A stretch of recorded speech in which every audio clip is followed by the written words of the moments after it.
Hello everyone, welcome to Paranormal M. I'm glad you're here with me tonight. Before we get into the stories, if you enjoyed this video, please give it a like. And if you have any strange or unexplained experiences of your own, you can send them to me. Our first story takes place in Southampton, where two friends were trying to find a house during the summer of 2022.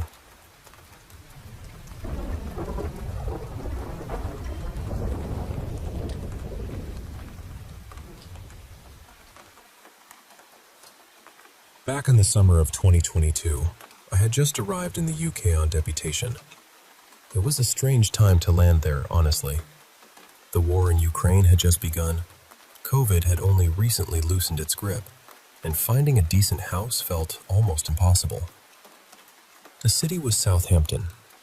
I remember liking it almost immediately. It had this calm, polite energy about it, with people who were kind in that quiet British way. The buildings were a mix of old brick, modern glass, and everything in between. It felt like a city that had learned how to hold different eras in the same pair of hands. I was staying at a small guest house near Shirley with my friend Aaron, who had also been my junior back in college. We were both house hunting, tired from calling agents, refreshing listings, and pretending we weren't slowly losing hope. Through someone we knew, we got in touch with a supposedly reliable property agent. He told us to come see a house on Barrow Lane. It was one of those blazing summer days when the UK was going through a heat wave. I still remember walking there from Shirley, sweating through my shirt and thinking, surely anything with 4 walls and a roof would feel like a blessing. But then we reached the house. There was something stubborn about it. Not loud, not dramatic, just stubborn. It stood there in old, tired brick, carrying the color of damp winters and conversations nobody had finished. The roof sagged slightly, worn by years of rain, like the back of an elderly storyteller who had seen too much and stopped explaining himself. The windows were tall, still, and watchful. Their white frames looked less like paint and more like pauses in the house's long, uneasy sentence. The chimney was stained dark with age. You could imagine old fires inside, once pushing back the cold. But even that didn't make the place feel warm. It only made it feel older. The agent arrived, opened the front door, and casually said he would be back in a minute. He told us to go in and look around. The moment the door opened, cold air came out and touched our faces. And that was the first thing that felt wrong. Outside, Southampton was baking. Inside, the house felt as if winter had been locked in and left to rot. Right behind the door, there was a pile of electricity bills scattered across the floor, as though the postman had been feeding the house paper for months and nobody had ever picked it up. We stepped over them carefully and entered the hallway. On the right, there was a staircase. Under the stairs, a tiny storage room had been taken over by termites or some kind of wood-eating insects. It looked less like damage and more like something had quietly moved in. On the left, there was a bathroom. The shower curtain had collapsed, the floor was filthy, and everything looked abandoned in a way that felt personal. I remember standing there and thinking, for no clear reason, that someone could have drowned in that bath, and the house would have simply kept the secret. Then we went upstairs. Every step cracked under our feet. Not creaked, cracked, like the house was objecting to us being there.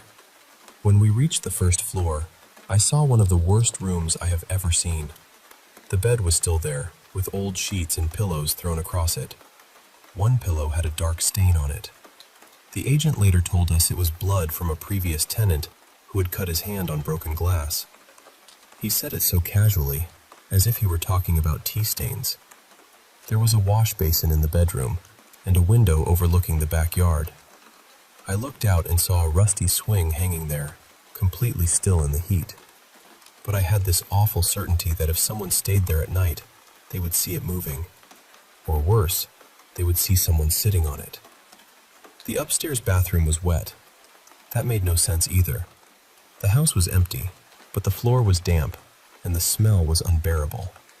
Not just mold, not just old pipes. It had the heavy, sour smell of something organic that had gone bad and been forgotten. The agent kept saying he could give us the house at a very heavy discount if we confirmed quickly. But there was no chance. The whole place felt as if it was watching us. Every step, every breath, every hesitation. I know that sounds dramatic, but that is exactly how it felt. Like the house had noticed us the moment we entered and was waiting to see how long we would last. We left within minutes, and I remember this very clearly. When we stepped back outside, the heat wave suddenly felt pleasant. The same heat I had complained about on the walk there felt clean, safe, almost welcoming. That house had a kind of darkness to it. Not just neglect, not just bad maintenance. Something heavier. Pure negative energy. The last time I checked, sometime in 2023, it was still empty. And honestly, I wasn't surprised.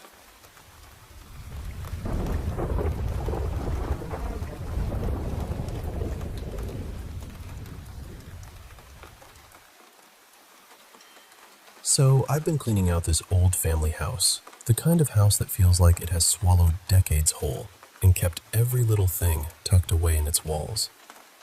My great-uncle Martin lived there for almost 50 years. His wife passed away in the house, and years later, so did he. After that, the place went to my mother, and she lived there for about 9 years with her husband, who was on hospice for a long time. He was eventually moved to a care facility, and he passed away only a few hours later, so technically he didn't die in the house, but his presence was tied to it in every other way. My mother stayed there for a little while after that, then moved out of state. Somehow, I became the person responsible for repairing it, cleaning it, emptying it out, and dealing with the sheds outside so the house could finally be sold. And when I say there was a lot to deal with, I mean a lot. My mother kept everything. My great-uncle did too. The sheds were packed with his things. Tools, saws, old machines, axes, camping gear, boxes of hardware, all of it. Most of it had been sitting untouched for years, probably more than a decade. And I hated those sheds. I don't do well in dark, cramped spaces. I barely ever went inside them for more than a minute or two. Honestly, I was already worn down from everything inside the house. I had planned to be there for maybe 10 days, and suddenly that had turned into almost a month. It was blazing hot, over 100 degrees most days, and I was just physically and mentally done. So earlier this week, I sold the contents of the sheds to a picker. Basically, someone who buys the whole pile for way less than it might be worth, but they have to take everything. I didn't know what any of it was worth, and at that point, I didn't have it in me to sort through 3 sheds full of someone else's lifetime. After most of the stuff was gone, I finally stepped into one of the sheds, and I knew he was there. I don't know how else to say it. It wasn't scary. It was strong, but kind, gentle, familiar. It felt exactly like my great-uncle. I told my mom about it later, and she said, very casually, that yes, she felt him almost every time she went out to those sheds. That was completely new information to me. It made me sad, but also relieved in a strange way. Sad because I thought, is this where he is now? Just staying out here with his tools and old projects? You'd think he would be in the house, but then again, he was happiest when he was building things, fixing things, tinkering away in his own little world. Still, it felt lonely. That night, I went to bed, and sometime around 1 in the morning, I woke up absolutely terrified. For the first time since I'd been in that house, I was truly scared. There was something in the room with me. I could feel it so strongly that it was almost physical, like the air had gotten heavier. And the worst part was that I was sleeping in the room where my great-uncle died. The spot where I felt the presence was right near the area where he'd had his heart attack. I don't scare easily, but this was different. I couldn't tell if it was him or not. In the shed, it had felt like him. Kind, warm, steady. But in that room, it was overwhelming. It didn't feel evil, exactly. It didn't feel comforting either. It just felt powerful. Like whatever it was, it wanted me to know it was there.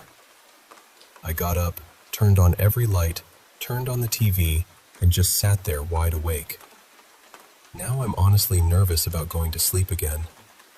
The whole feeling in the house has shifted, and not in a good way. Part of me wonders if there are other spirits in the house, and maybe that's why my great uncle stays out in the sheds. Maybe he doesn't want to come inside. Maybe he can't. I don't know. I keep asking myself if he could be upset about me clearing out his things.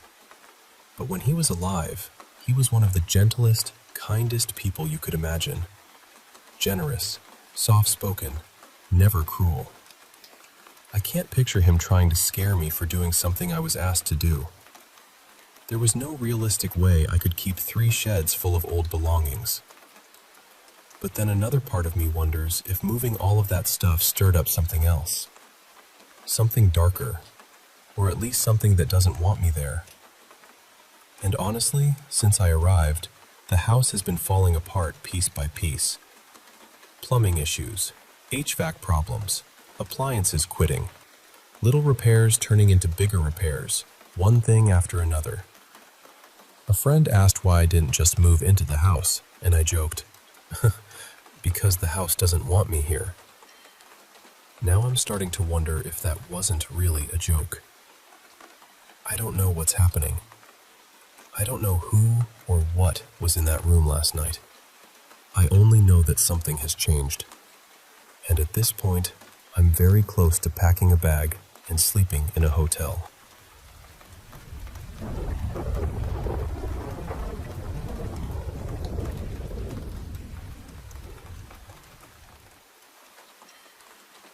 We were both completely sober when this happened. I want to say that right away, because whenever you tell a story like this, someone always wants to ask, what were you drinking? Or, were you on something? No, nothing like that. We didn't drink, didn't take drugs, didn't use anything that could alter our minds. At that time, we were very much into clean living, meditation, prayer, yoga, that sort of thing. So whatever happened that afternoon, it happened while we were clear-headed. And I know how strange this story sounds. Believe me, I do. My partner, Milan, had once had a strange experience years earlier, back in high school, during a school trip. Some classmates were messing around with a spirit board, or something close to it, and apparently the glass moved while several people were in the room. I was never involved in anything like that myself, but I had always been curious about the hidden side of life. I used to read magazines about unexplained things, UFOs, paranormal events, healing, ancient beliefs, mysteries of consciousness. I always had this feeling that reality was bigger than what we are taught to accept, bigger than just what we can touch, measure, and put into a neat little box. I know many people don't believe that. They think everything begins and ends with the body. No soul, no spirit, no mystery. Just matter, chemistry, and then darkness. But I never fully accepted that. Something in me always felt there was more. Anyway, the actual story is very simple. One afternoon, Milan and I were lying on the couch in his apartment. No one else was there. We had eaten, we were relaxed, and we were cuddled up together, talking quietly. It was still bright outside, full daylight, not some spooky midnight scene with candles and shadows. The radio was on in the background. A Dido song was playing, and we were listening to her voice. Somehow we started wondering about her, about what kind of person she might be, what she might feel inside. Then Milan said out loud, almost casually, "What is she missing?" And right then, over the music, we both heard it. A voice came through the radio. It didn't sound like the singer. It didn't sound like the announcer. It was male, muffled, and very strange. Almost as if someone was speaking while breathing inward. That is the closest way I can describe it. The voice said one word. Love. That was it. Just love. We both froze. Neither of us said anything for a moment. The song continued, then ended, and the radio went back to normal, as if nothing had happened at all.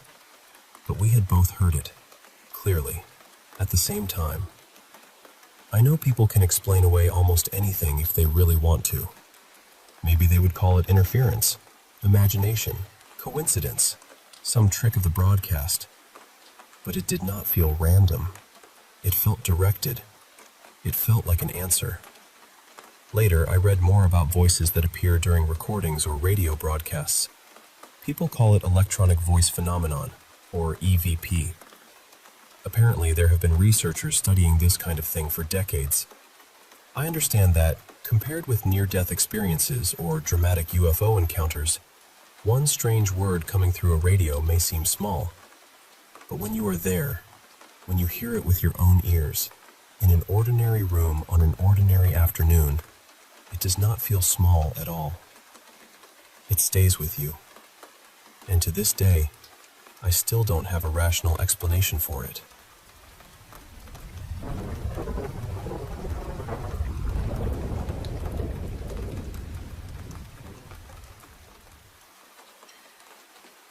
I grew up in a Mutt-Hill Brahmin family, in a home where studies and discipline mattered a lot. My parents were both teachers, so naturally, education was treated almost like a sacred duty in our house. As a child, I was very quiet. I wasn't someone who ran around making friends easily. Most of my time was spent with books, schoolwork, and music lessons. That was my little world. But when I was about 10 years old, something changed. There was a girl named Sushmira who lived in the house next to ours. Somehow, she became my friend. Even now, I can't clearly remember how it started, because I hardly spoke to anyone back then. But our rooftops were close, and slowly, we began meeting there in the evenings and talking. For me, that friendship felt precious. She was my first real friend. One day, she told me about a quiet open ground a little distance away from our homes. She said, "No one really goes there. We can play there every evening." I was excited. I didn't even think too much about it. My parents usually came home late from school, so I knew I could sneak out for a while without them finding out. So we started going there. At first, it felt like our secret place. But from the very beginning, something felt wrong. Every night after coming back from that field, I started having strange dreams. Sometimes I felt like someone was pulling my feet while I was sleeping. Sometimes I heard soft whispers near my ears, close enough to make my whole body go cold. I still don't know whether those things were dreams or something else. Maybe it was just fear. Maybe it was my imagination. Even today, I prefer to believe they were only nightmares. When I told my mother, she had already found out that I had been going outside to play. She said, "Maybe you're not washing your hands and feet properly before sleeping. That's why you're getting these dreams." I wanted to believe her. Truly, I did. But the dreams did not stop. Then one evening, something happened that I have never been able to forget. My friend and I were playing in that field, and we stayed longer than usual. We didn't notice how quickly the light was fading. By the time we looked around, the place had become dim and silent. We got scared and decided to go home before our parents became angry. While we were walking back, I saw someone standing far away. A woman. She was alone. She was wearing a white sari, and her hair also looked pale, almost white. She seemed unusually tall, much taller than any woman I had seen before. She was standing completely still, looking in our direction. I don't remember her face clearly, but I remember her eyes. Those eyes frightened me in a way I cannot explain. The strangest thing was that she didn't look fully real. She looked blurred, as if she was there and not there at the same time. I was about to ask my friend, "Can you see her too?" But before I could say anything, the woman vanished. Just like that. One moment she was standing there, the next moment she was gone. I froze. My whole body felt numb. Somehow, I gathered enough strength to run home. That night, I developed a very high fever. It became so bad that I had to be taken to the hospital, and I stayed there for several days. After I came back home, we learned something disturbing. My friend's mother told both families that the field had a dark past. Many years ago, before proper cremation arrangements were common in that area, some dead bodies had been buried there. She also said there was an old story about a woman who had been killed, and people believed her body had been buried somewhere in that same field. She told us that most people had never personally seen anything there, but some older residents said they had heard strange sounds from the field in the evenings. Others said they felt a heavy, negative feeling whenever they passed by. Because of those stories, people avoided the place. At that age, hearing all of this made my fear even worse. Even now, after so many years, I still don't know what I saw that evening. Was it really a woman standing there? Was it only darkness playing tricks on my eyes? Was it my young mind creating something out of fear? Or was it something that cannot be explained so easily? I honestly don't know, but I can still remember those blurry eyes staring at me from far away. That incident happened many years ago, but it remains one of the most mysterious memories of my life. And even today, a part of me is still searching for an answer.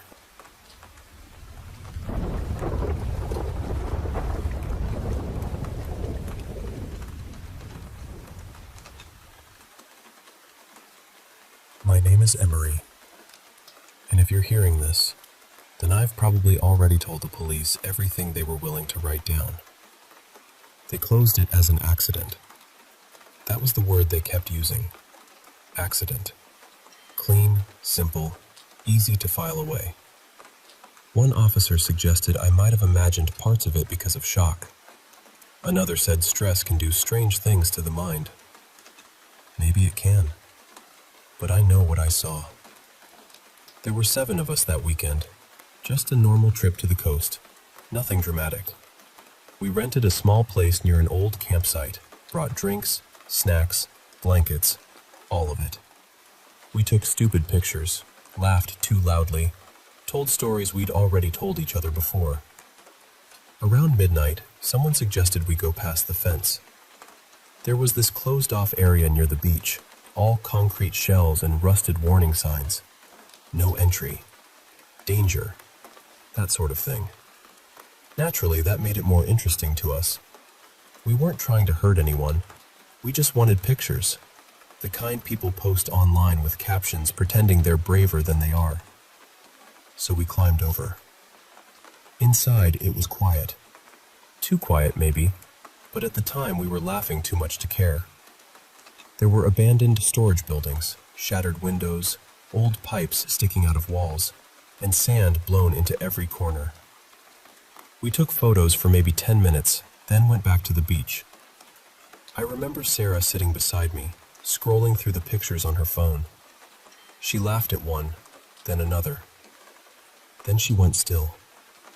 She turned the screen toward me and said, "Look." In the background of one photo, near a broken window, there was someone standing there. Not clearly, just a shape, almost blurred. But the face was clear enough. White. Not pale, white.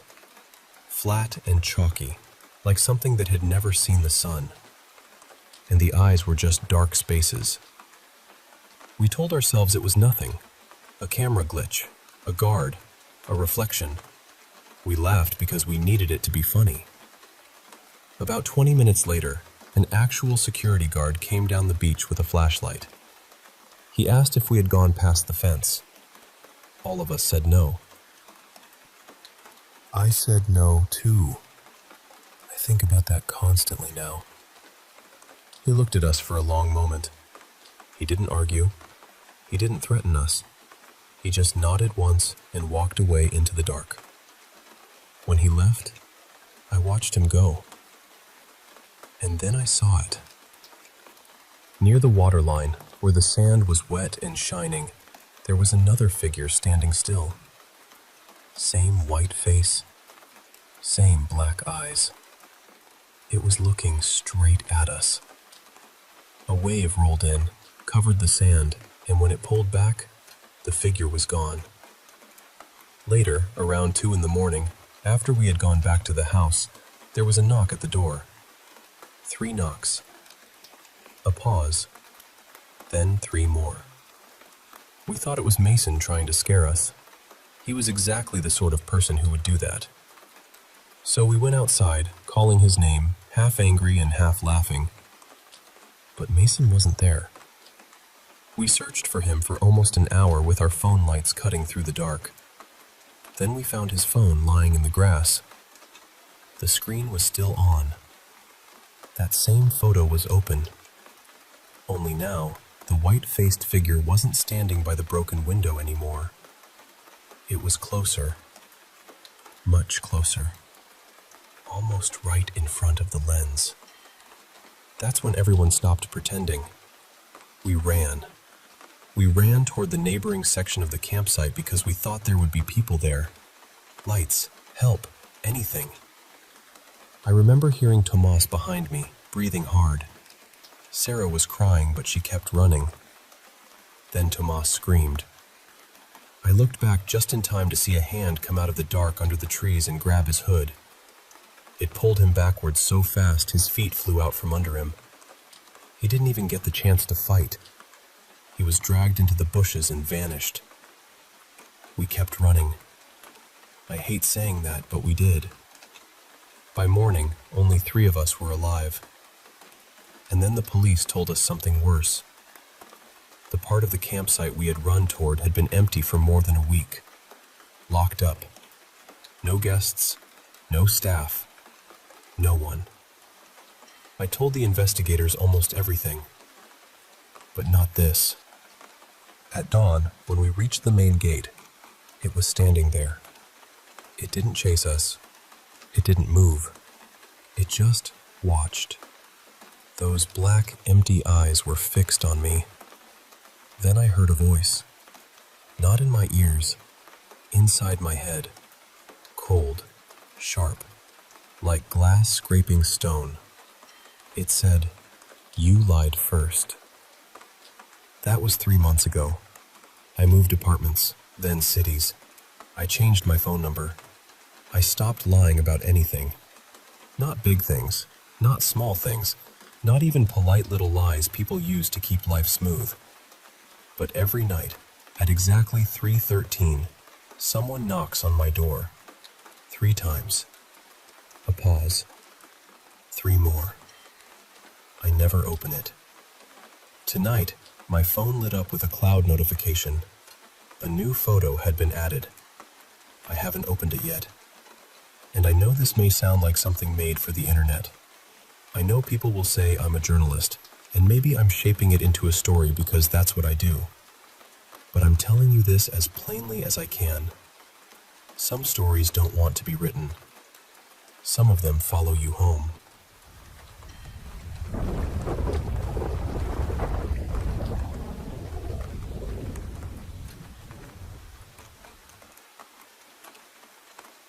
I still don't fully know how to explain what has been happening to us.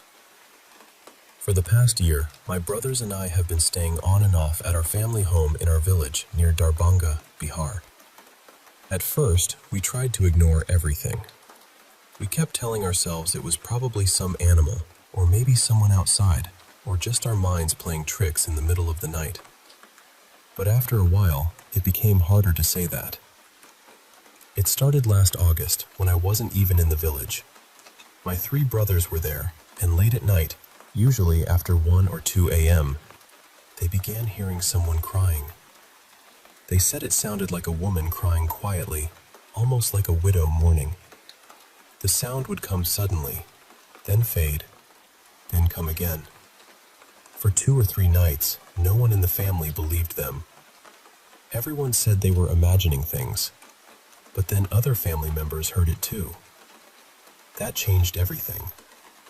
The strangest part was that nobody could figure out where the sound was coming from. It felt close, but whenever they tried to listen carefully, it seemed to shift. This went on for about a week. Then my brothers returned to Delhi, and after that, everything became quiet again. Later, during my mid-semester break in September, I came back to the village. It was around Durga Puja, and I slept in the same house with my brother. Nothing happened that time. Not a sound. Not a knock.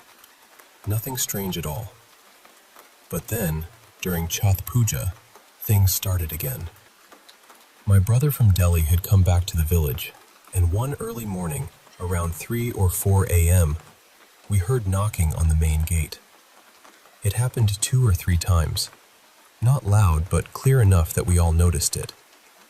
Right after that, we heard the sound of pile, anklets, like someone was walking just outside.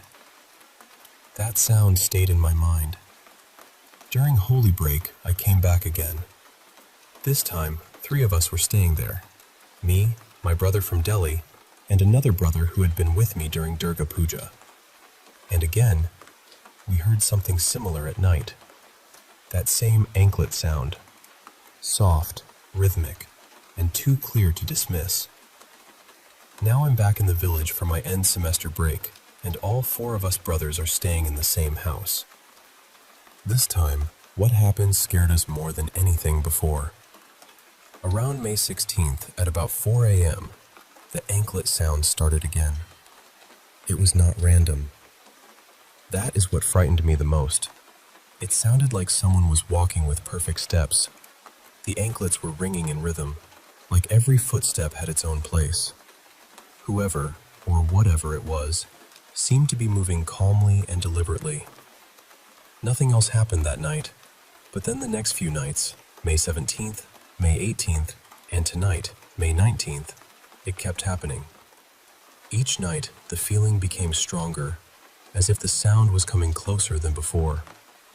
At first, we were still trying to take it lightly. We even joked a little, just to make ourselves feel brave. But tonight, one of my brothers became genuinely terrified, and after seeing his face, I couldn't pretend anymore.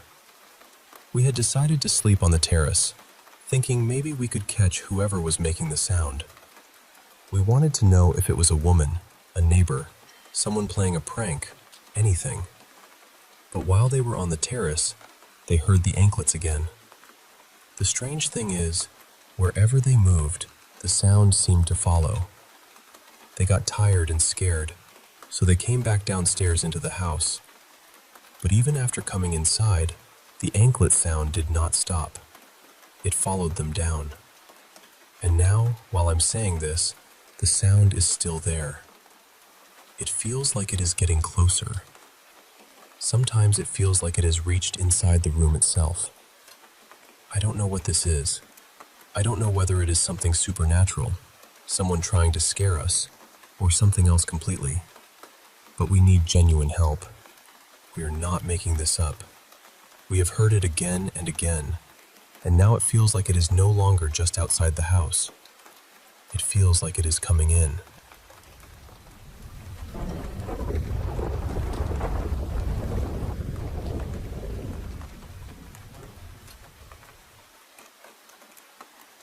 So I planned this little birthday getaway for my girlfriend Kara and me. We both love paranormal stuff. Not in a casual, let's watch a spooky movie way, but more like, let's willingly sleep somewhere people swear is haunted and see what happens. Maybe not our wisest instinct, but there we were. I booked us one night at the Jerome Grand Hotel in Jerome, Arizona. For anyone who hasn't heard of it, it has a pretty strong reputation for being one of the most haunted hotels in the state. When I called about 2 months ahead of time, I asked if room 34 was available, because that was the room I had heard the most stories about. Somehow, it was open. So I booked it for June 14th, 2026. Just one night there. Then we were spending the rest of the trip in Sedona. And I came prepared. I brought an EMF meter, an EVP recorder, a spirit box, and a small body camera, because I figured if something happened, I wanted proof. Or at least something I could look back at and question my sanity over. We got to the hotel around 4:45 in the afternoon, and once we were settled in the room, I started testing the equipment. I turned on the spirit box and began asking questions. A few responses came through that were strangely relevant to what I was asking, and I did catch some of that on video. But honestly, nothing at that point felt too wild.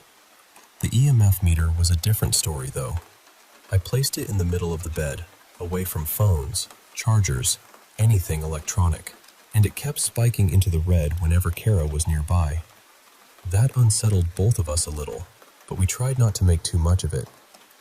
Around 6:15, we stopped investigating and went out to eat at Haunted Hamburger. The food was great, and I ate way too much. By the time we got back to the hotel, I was exhausted. I had planned to stay up between 11 p.m. and 1 a.m. to do more investigating, but I completely crashed. Before I fell asleep though, I set the EVP recorder and body camera on the lamp table next to my side of the bed, hoping maybe we'd catch something during the night. Then at 1:18 in the morning, I woke up suddenly. Kara was already awake.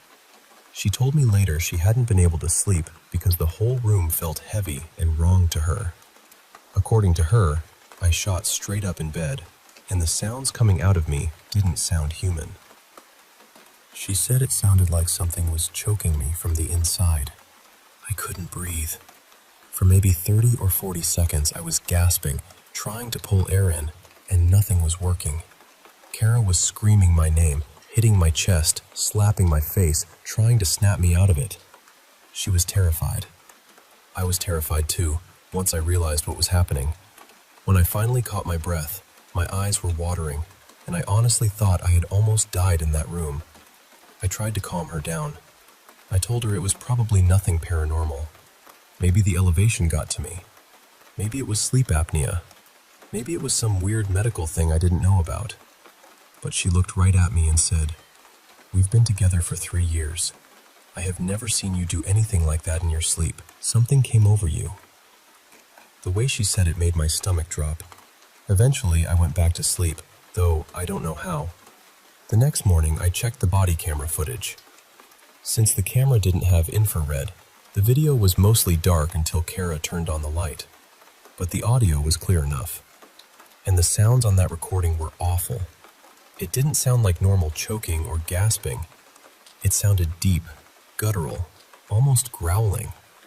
I don't even like describing it because I know how ridiculous it sounds, but hearing it back made my skin crawl. It didn't sound like me. So I guess I got the paranormal experience I asked for. I just didn't expect it to feel like something was trying to take me out of my own body. I have about a 3-minute clip from that night, and I'd really like other people's opinions on it. I just don't know the best way to share it or upload it somewhere. But I can say this much. I went there hoping to catch something strange, and now I'm not sure I ever want to go looking again.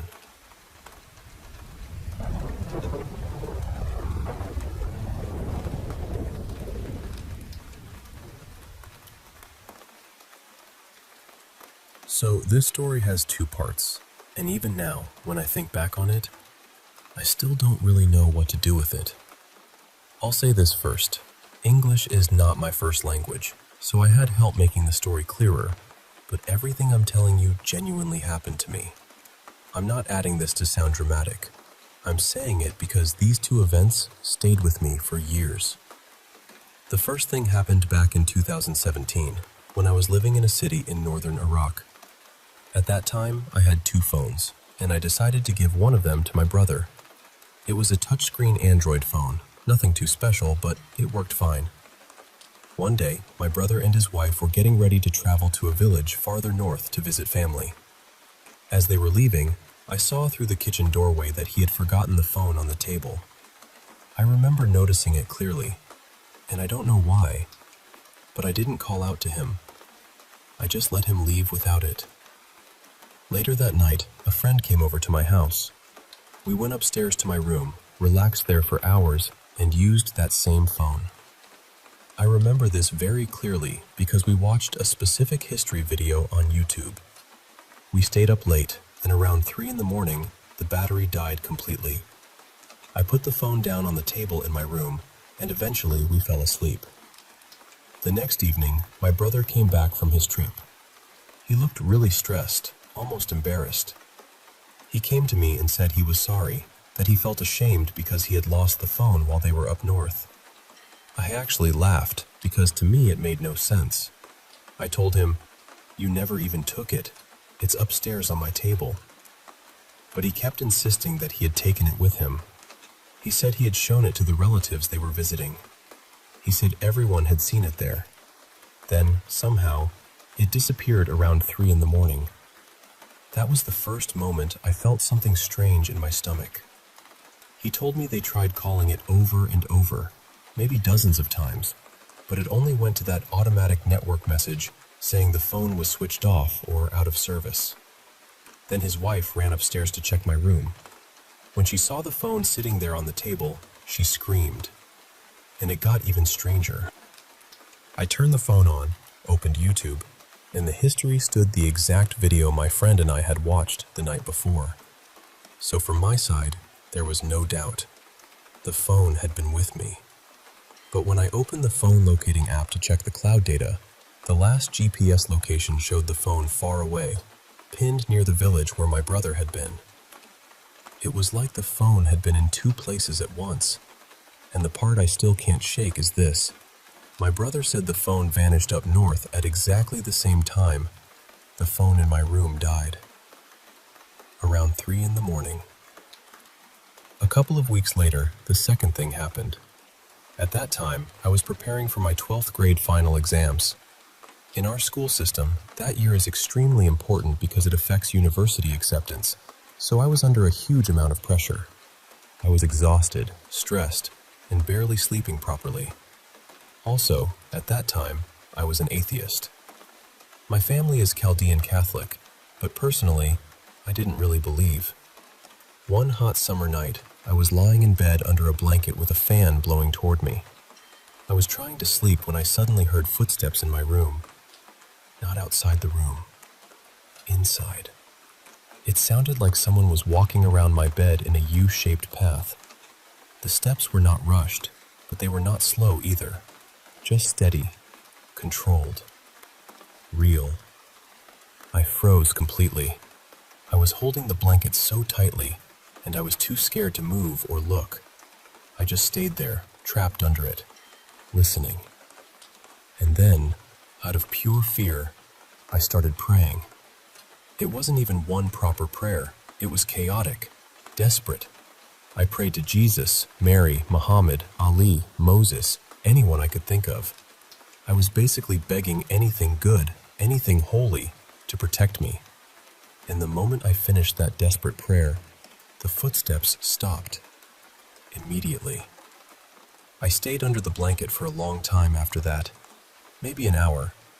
I was too scared to move. Eventually, exhaustion took over and I fell asleep. The next morning, I woke up in daylight. The room looked completely normal. Empty. Quiet. And because it was daytime, I tried to be brave. I sat up in bed and looked around, almost trying to prove to myself that I had imagined it. Next to my bed, there was a desk, and on that desk was my old Nokia 3100. It was not near the edge. It was sitting safely in the middle of the table. I looked toward it, and in my mind I challenged whatever might be there. I thought, if something is here, do something. In the exact moment I thought that, the Nokia flew off the table. Not slid, not tipped over. It was thrown. It went violently to the floor, like someone had shoved it hard and deliberately. There was no delay, no wobble, no normal explanation I could attach to it. It happened instantly, like a direct answer. I completely lost it. I screamed, ran out of the room, and started banging on my sister-in-law's door. When she saw me, she could tell I wasn't just scared. I was shaken in a way I couldn't fake. She came into the room with incense, praying and blessing the space, trying to calm everything down. To this day, I can maybe explain the footsteps as stress, lack of sleep, or fear from exams. Maybe. But the Nokia flying off the desk in broad daylight, right after I challenged the room in my mind? I can't explain that. Nothing like that has ever happened to me again. And sometimes I still wonder whether the strange incident with my brother's phone opened something in that house, or whether both events were connected in a way I'll never fully understand.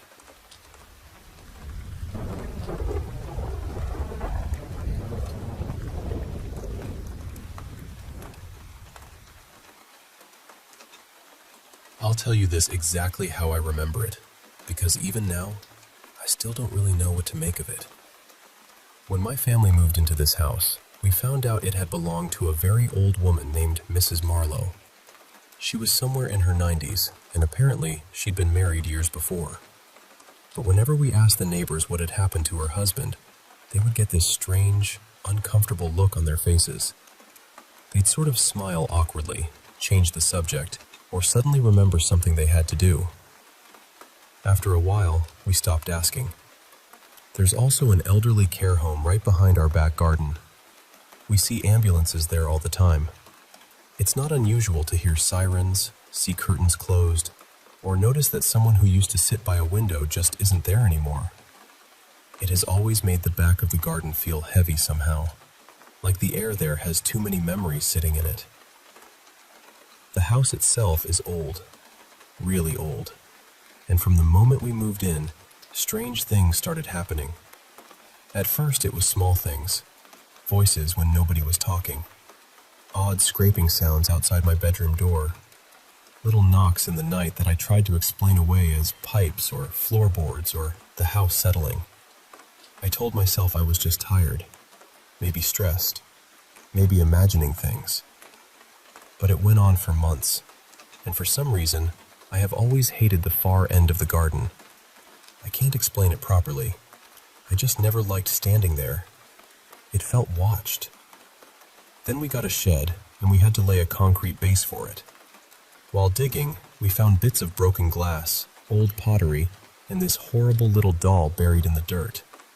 It had one eye, one arm, one leg, patches of hair missing, and a filthy dress stuck to it like it had been underground for years. I know it sounds childish to say a doll scared me, but that thing was awful. Nobody in my family liked looking at it. It left this nasty little picture in my head that I've never quite shaken off. For a while after that, things quieted down. Then, a little over a year ago, it started again. I began hearing footsteps upstairs while I was downstairs at night. Slow, clear footsteps. Not creaks, not the heating, actual walking. Sometimes it happened when I was completely alone. Other times it was just me and my sister, and her bedroom is downstairs, so I knew it wasn't her. Every time I'd force myself to go upstairs and check. Nothing. No one. Just the room sitting there, dark and normal, as if they hadn't just been moving above me. During winter, especially around December and January, the windows would steam up in the mornings. That part wasn't strange, but sometimes I'd see a handprint in the condensation. A full hand, pressed against the glass. Then I'd blink and it would be gone. That stopped after February, but the footsteps got worse. More frequent. More confident almost. Like whoever it was had stopped caring whether I heard them. And then there was the man in the care home. There used to be an elderly man who sat at his window almost every day, looking out toward the back of our garden. I didn't know him personally, but I saw him so often that he became part of the background of the place. Then we found out he had died from cancer. A few days ago, I looked up and saw him at the window again. He was standing there, staring directly into our garden. Directly at me. But he looked different. His head seemed balder than before, and his skin looked pale and strange, almost drained, even though he had been dark-skinned when he was alive. He stared at me for a moment, then turned away and walked from the window. The thing is, he's dead. I know he's dead. Then last night, before I wrote all this down, I was heading to bed when I heard the footsteps again. That same walking sound upstairs. I went into my room, and for just a second, I thought I saw a man standing in there. I blinked. He was gone. You can call me crazy. Honestly, I've called myself that enough times already. I keep trying to convince myself it's nothing, that I'm imagining it, that old houses make old noises and tired minds fill in the gaps. But my sister has heard things too, and she hates the back of the garden just as much as I do. So I don't know what's going on in this house. I only know it doesn't feel empty.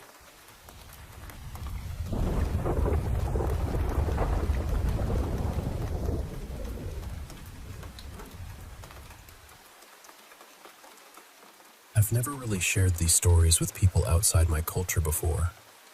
Not because I don't want to, but because I know some of it can sound strange if you didn't grow up around it. Still, I feel like I need to say it somewhere. In the Ethiopian Orthodox tradition, there are ancient monasteries called Gedamat, and there are holy water places called Tsibel. People go there for prayer, healing, baptism, and deliverance. The spiritual world doesn't feel far away in places like that. It feels very close, almost like the air itself is thinner. And in our culture, people also talk about Buddha, the evil eye, and Yeseujib, which means human hyena. Some people believe certain people can curse you, harm you spiritually, or even shapeshift. When I was little, I had something happen to me that my family believed was connected to Buddha. My hair was affected. It had been long, but after that experience, it became short, full of bugs, and the texture changed in a way that never fully went back to normal. But what I saw later at monasteries was something else entirely.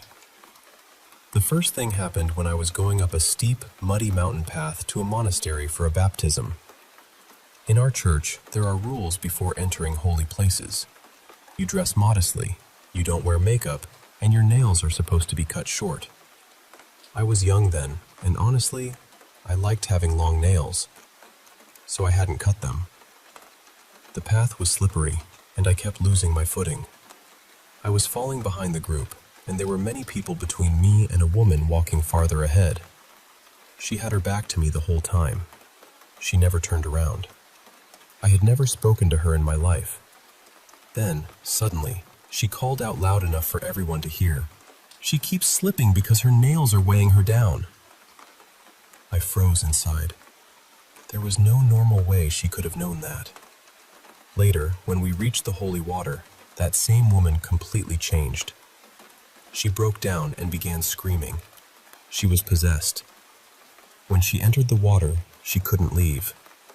It was almost like something unseen was holding her there until the deliverance was finished.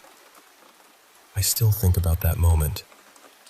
Whatever was inside her had noticed me before I even understood what was happening. Another time, years later, I went to a different monastery. I had been there before, but that day felt different from the moment I arrived. The whole place had this heavy, charged feeling. A few of us girls were standing in a natural pool of holy water. Then a woman who was clearly under spiritual torment walked straight through the water toward me. She looked directly into my eyes and said, "So I see you. You're the quiet one." In deliverance, people sometimes talk about a mute spirit, meaning something that tries to hide and stay silent so it won't be cast out. The second she said that, something strange happened to me. I was still conscious. I still knew who I was, but I lost control of my body in a way I can't properly explain. Then everything around us became chaos. People were crying, screaming, and begging to be released. The woman who had spoken to me tried to climb out of the pool, but right in front of my eyes, something invisible threw her backward into the water. No one touched her. She tried again, and again she was pushed back with force. She was screaming the whole time. I know how this sounds, but I saw it happen. At another monastery, I met a young woman who kept shouting terrible things. They were vulgar, cruel, and very sexual. The kind of things that felt shocking to hear in a holy place. Her mother came over and explained what had happened. She said there had been a man who wanted to marry her daughter, but the daughter kept refusing him. After that, he went to a tenque, a sorcerer or witch doctor, to put a curse on her. According to her mother, the spirit affected the girl's speech. It made her say things that were completely against who she really was, almost like it was trying to destroy her reputation and her life through her own mouth. That one really stayed with me because she looked exhausted underneath it all, like a person trapped behind words that weren't hers. Now, I'll end with one that is honestly funny when I look back on it. In Ethiopia, we have a 13th month called Pagume. It only lasts 5 or 6 days, and for Orthodox Christians, it's considered a very holy time. If it rains during Pagume, many of us don't run for shelter. We let the rain fall on us because we believe it is blessed, like holy water from the sky. One day during Pagume, I was at my local church.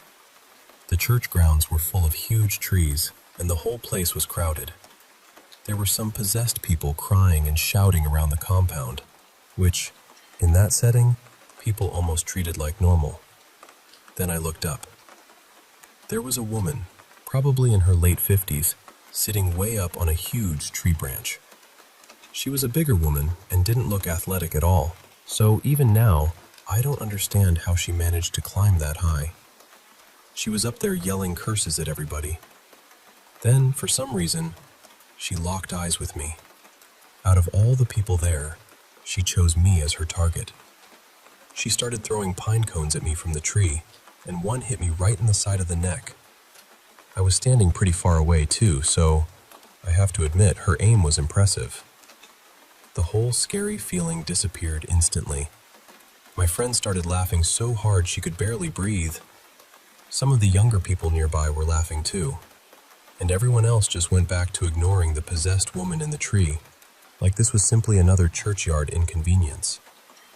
Meanwhile, she stayed up there, still staring at me like she had won some kind of spiritual pine cone championship.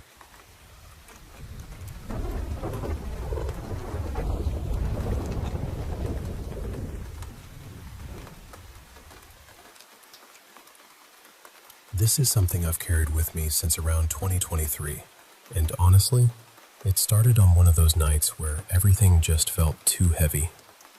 It was about 2 in the morning. Me and my girlfriend Kyla had gotten into an argument, and I just needed to get out of the house before I said something I didn't mean. So I grabbed a few things and walked to this little park nearby. I ended up sitting under a gazebo, and I'll be real with you, I'd had a couple shots that night. Nothing crazy, just enough to try and calm myself down because I was angry, hurt, all of it. I brought my power station, my Bluetooth speaker, my phone, and my chargers because, in my mind, I might have been staying out there until sunrise. That's how deep in my feelings I was. I had music playing low. I was just sitting there, trying to cool off. Then out of nowhere, the sky started turning this deep, strange purple. Not like a normal storm sky. It felt different. Then the rain came down hard. After that, the thunder and lightning started. Now, I've always been scared of lightning. Always. So I froze under that gazebo, just hoping the storm would pass. But it didn't. It kept going, and I started feeling really exposed because the gazebo didn't have walls or anything. Just a roof over me, with my stuff sitting on the tables. I was scared for a long time. But then something shifted. I don't know how else to explain it. That fear started turning into something else. I suddenly didn't feel afraid of the lightning anymore. I felt powerful, almost like the whole world had turned its attention toward me. Like everything around me was connected to me in some strange way. Then the storm started calming down. That's when I realized I didn't feel alone anymore. I started hearing this faint, static-like vibration around me. It sounded almost like a generator far away, except somehow it also felt close. I tried to ignore it. I tried to tell myself it was nothing, but that feeling kept growing stronger. Something was there. Someone was there. I couldn't see it, but I could feel it. The storm stopped, and then I looked out from under the gazebo. In the distance, I saw what I first thought was a plane. It had bright lights, and it looked like it was coming in my direction. But then I thought, wait, it's too quiet to be a plane. Maybe it's a helicopter. But no, it was too quiet for that too. As it got closer, it looked lower and lower. So then I thought maybe it was a drone. But who's flying a drone at that hour, right after a storm? At that point, I stepped out from under the gazebo to get a better look. And when I did, the light got brighter. I mean, really bright. Almost blinding. That's when I got scared again. Not regular scared either. I was frozen. I couldn't move my fingers. I couldn't yell. I couldn't do anything. It kept coming closer, and my heart was pounding because I knew this wasn't normal. It didn't feel natural. Then all at once, I turned around with my head down and walked back under the gazebo. I felt ridiculous, honestly, like a scared animal running for cover. I sat there praying it was just a plane, or that my mind was playing tricks on me. When I finally looked back up, there was no sound, no light, nothing. I got up and looked around again from inside the gazebo.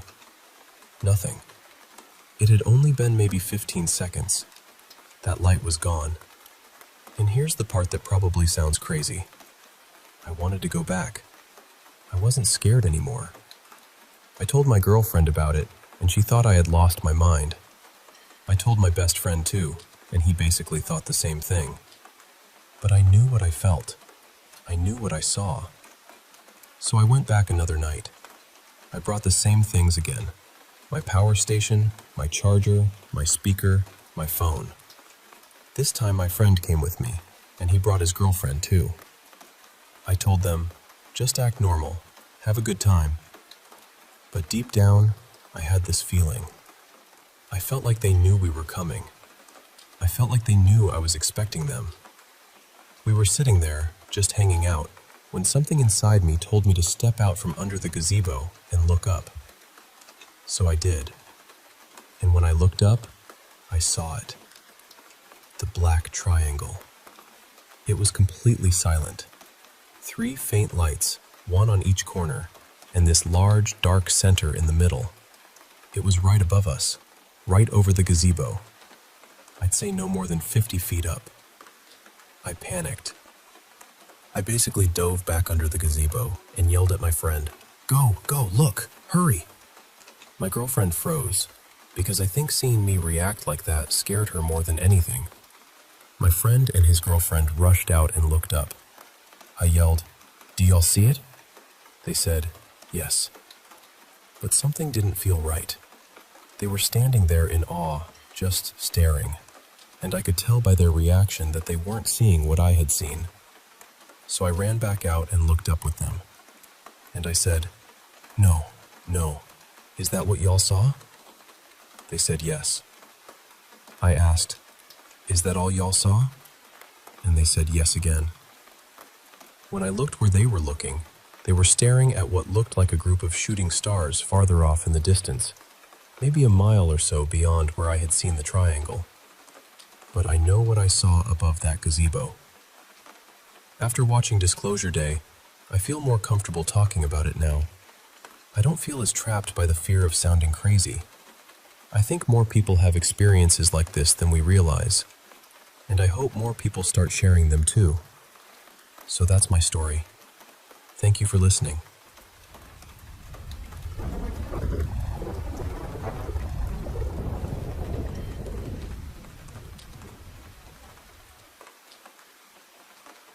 I was reminded of this recently, and I felt like sharing it. I'll be honest, most of it isn't something I personally remember seeing or hearing.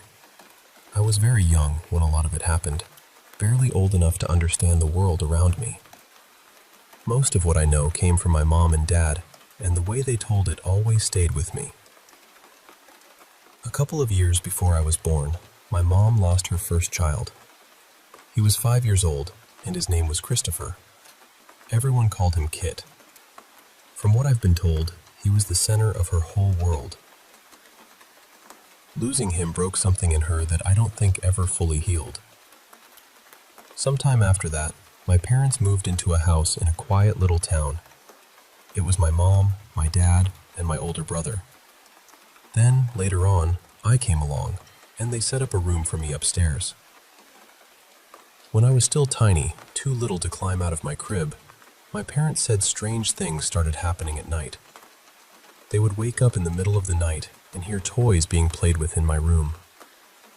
Little rattles, little bumps, the kind of soft clattering sounds kids' toys make. At first, you'd think it was my older brother sneaking around. That would make sense. But my mom said it happened even on nights when he wasn't home. She and my dad would lie there in bed, listening. After a while, one of them would call upstairs and say something like, "That's enough now. Time for bed." And every time, the sounds would stop. My mom truly believed it was Kit. She believed he was there with me, maybe watching over me, maybe just being near the baby brother he never got to meet in life. She told me other stories like that too, though I wish I remembered more of them clearly.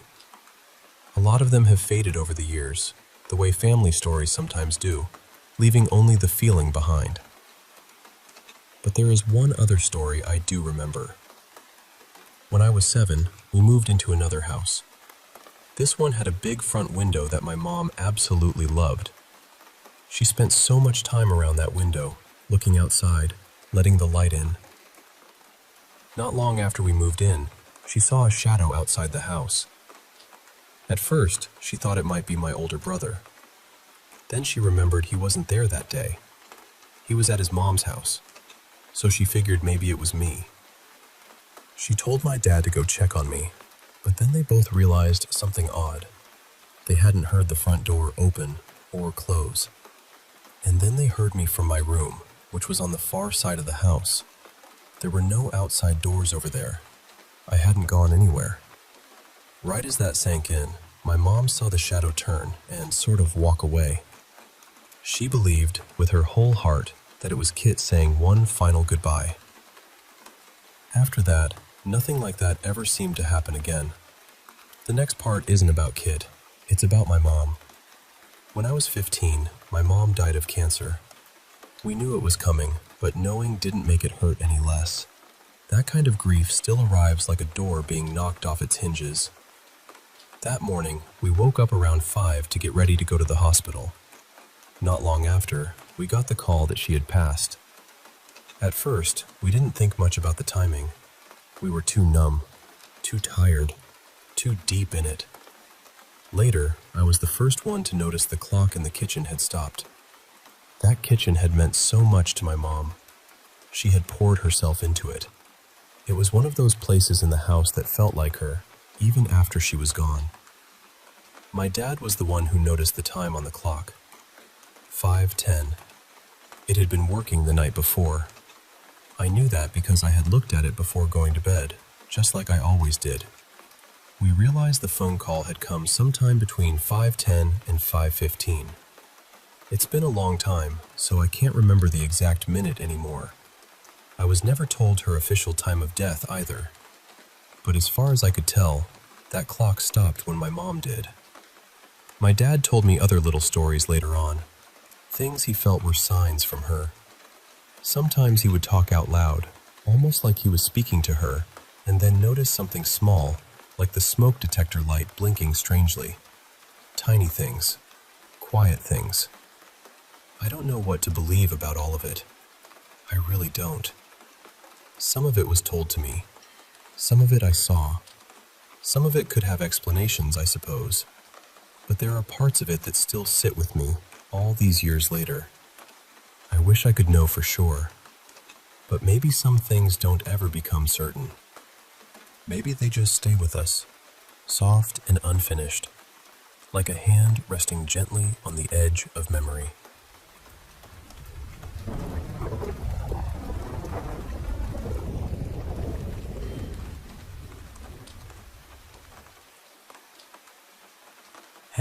to share something pretty wild that happened to me a couple of years ago. Something that really made me believe in the paranormal in a whole new way. So, I was working with this woman named Carla, who told me right from the start that she was psychic. Now, I'm someone who's always been open to the paranormal. Psychics, energy, that whole realm. So I didn't immediately doubt her. But after what happened, I can honestly say I believe she's the real deal. It all started with something small. I had this little Arctic fox plushie that I kept on my bed. One day, I came home and found it lying dead center on my bed, not where I usually kept it. At first, I just thought my dog might have moved it. She'd never messed with my plushies before, but I figured maybe she was curious. For days, I'd come home and find that same fox in the middle of the bed. I'd move it back to its usual spot, go about my day, and then find it moved again. It was weird, but I told myself it was probably the dog and tried not to think much of it. But then things got stranger. I started having these really vivid dreams, or maybe not dreams, I'm still not sure, where I'd be lying in bed in total darkness and suddenly feel spiders crawling on my skin. Not just my skin, but the blanket too, like they were running all over it. I'd jump out of bed, fully awake, and flip on the lights to check, but I never found a single spider or bug anywhere. It was creepy as hell, and I remember my heart pounding every time. Then came the moment I couldn't explain away anymore. I was lying in bed one night, listening to a horror storyteller on YouTube, something I'd been doing to relax. My bed was this crazy setup, a tall headboard that's actually part of a dresser with cabinets and drawers all around the mattress. Above my bed, there was this little alcove with mirrors and 2 built-in lights. I had one of those lights on, and I was drifting in and out of sleep, eyes half shut. Suddenly, I opened my eyes and saw a small black shadow dart behind the ridge at the top of the headboard. I blinked a few times, trying to see it again, but it was gone. I told myself it was just my tired mind playing tricks and went back to sleep. But the last thing, that was the tipping point for me. One night, as I was doing my usual routine, plugging in my phone by the bed, I noticed something move just inches from my face. It was one of my chunky rubber bracelets. The kind from those alternative stores I like. The bracelet slid across the wooden surface, not rolling, but sliding like someone nudged it. I sat up straight, completely stunned. I knew exactly what I saw, and there was no way to explain it away. I just sat there in this kind of shocked silence for a few moments before I finally plugged my phone in and tried to calm down. Now here's the important part. I never told a single soul about any of this. Not my family, not my boyfriend, not even my coworkers. It was like I was too scared, or maybe too embarrassed to say anything. But then, the very next day at work, I sat down in the break room, and the only other person there was Carla, my psychic coworker. The moment I sat down, she looked at me and said, "So, what's going on in your room?" I was stunned. I took a deep breath, then told her, "I thought there was something, but I wasn't sure." She just nodded knowingly and said, "Oh yeah, you have a trickster in your room. It probably got in through your mirrors." I was floored. She had never even been in my room, and as far as I could remember, I'd never shown her pictures of it. Maybe I shared a Halloween photo once, but I honestly can't recall. Either way, her words hit me like a lightning bolt. I asked her what I should do, and she told me to sage my room, especially the mirrors, and firmly tell the trickster to leave. That night, I did just that. I actually grow sage in my backyard, so I made some bundles and went to work smudging my entire room. The closet, the mirrors, the whole space, ending at the window I always keep open on the far side of the room. And just as I finished smudging the window, the entire smudge stick burst into flames. I had to quickly put it out because the flame was suddenly huge and wild, like the sage was burning with a purpose. I immediately texted Carla and told her what happened. She explained that the sudden fire was the trickster's final trick as it left my space. After that, I closed the window, put the sage away, and honestly, the weird activity just stopped. Nothing like what I had experienced before ever happened again. But here's the kicker. After everything was over, I got curious and looked up tricksters online. Some were spider tricksters, others were foxes. Considering my little fox plushie kept moving, maybe it was a fox trickster all along. I don't know for sure, but either way, the whole thing changed the way I see the world. So yeah, that's my story about the trickster in my room, and how a psychic coworker confirmed it was real. It was scary, confusing, and honestly, a little fascinating. Thanks for listening.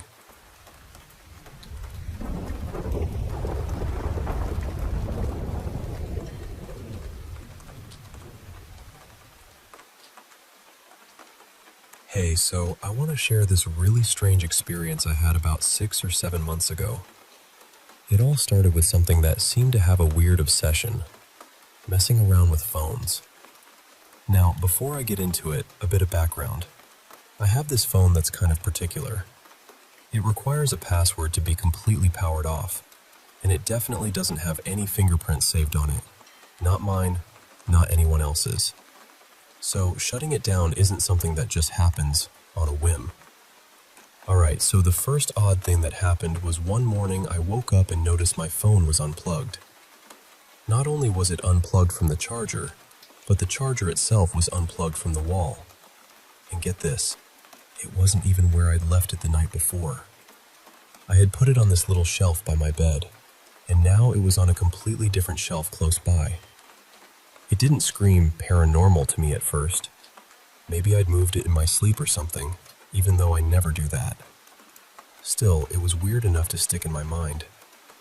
Then, things got even stranger. You see, my phone shutting off isn't simple. You can't just turn it off without unlocking it first.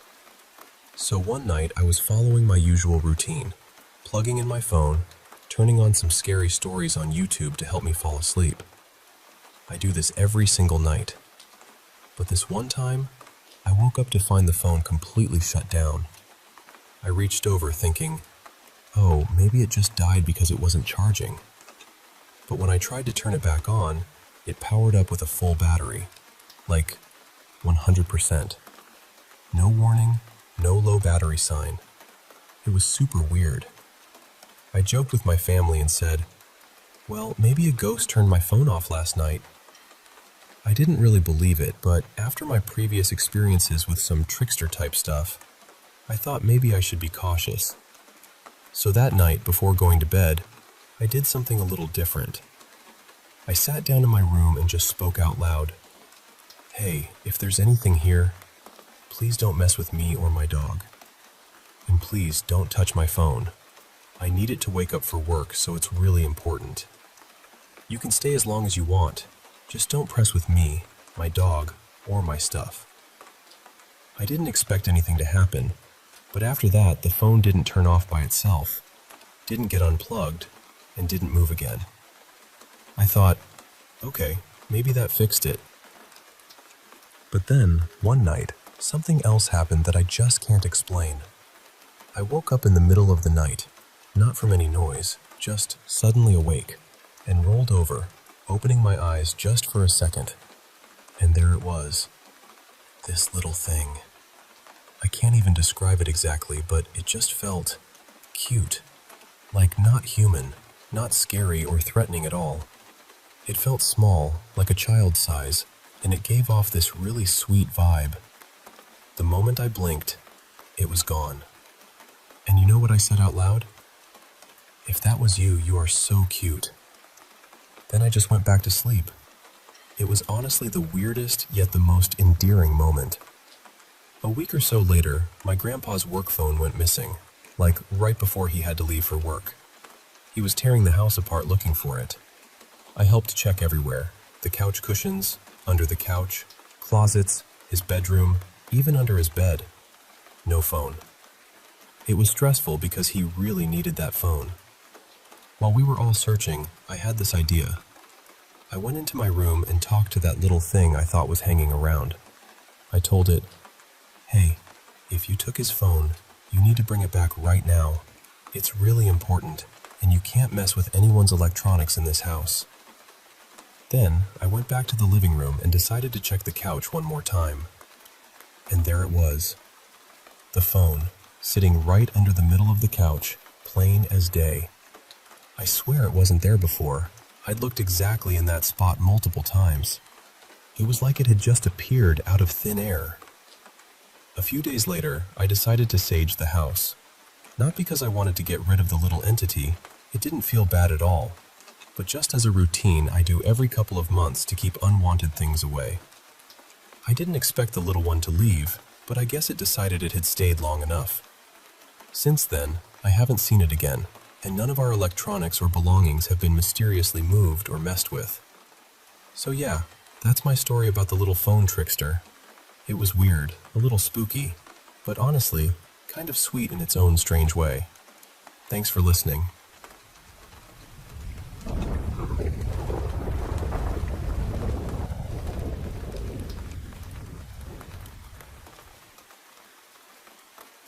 Hey, I want to share a story with you that still sends shivers down my spine whenever I think about it.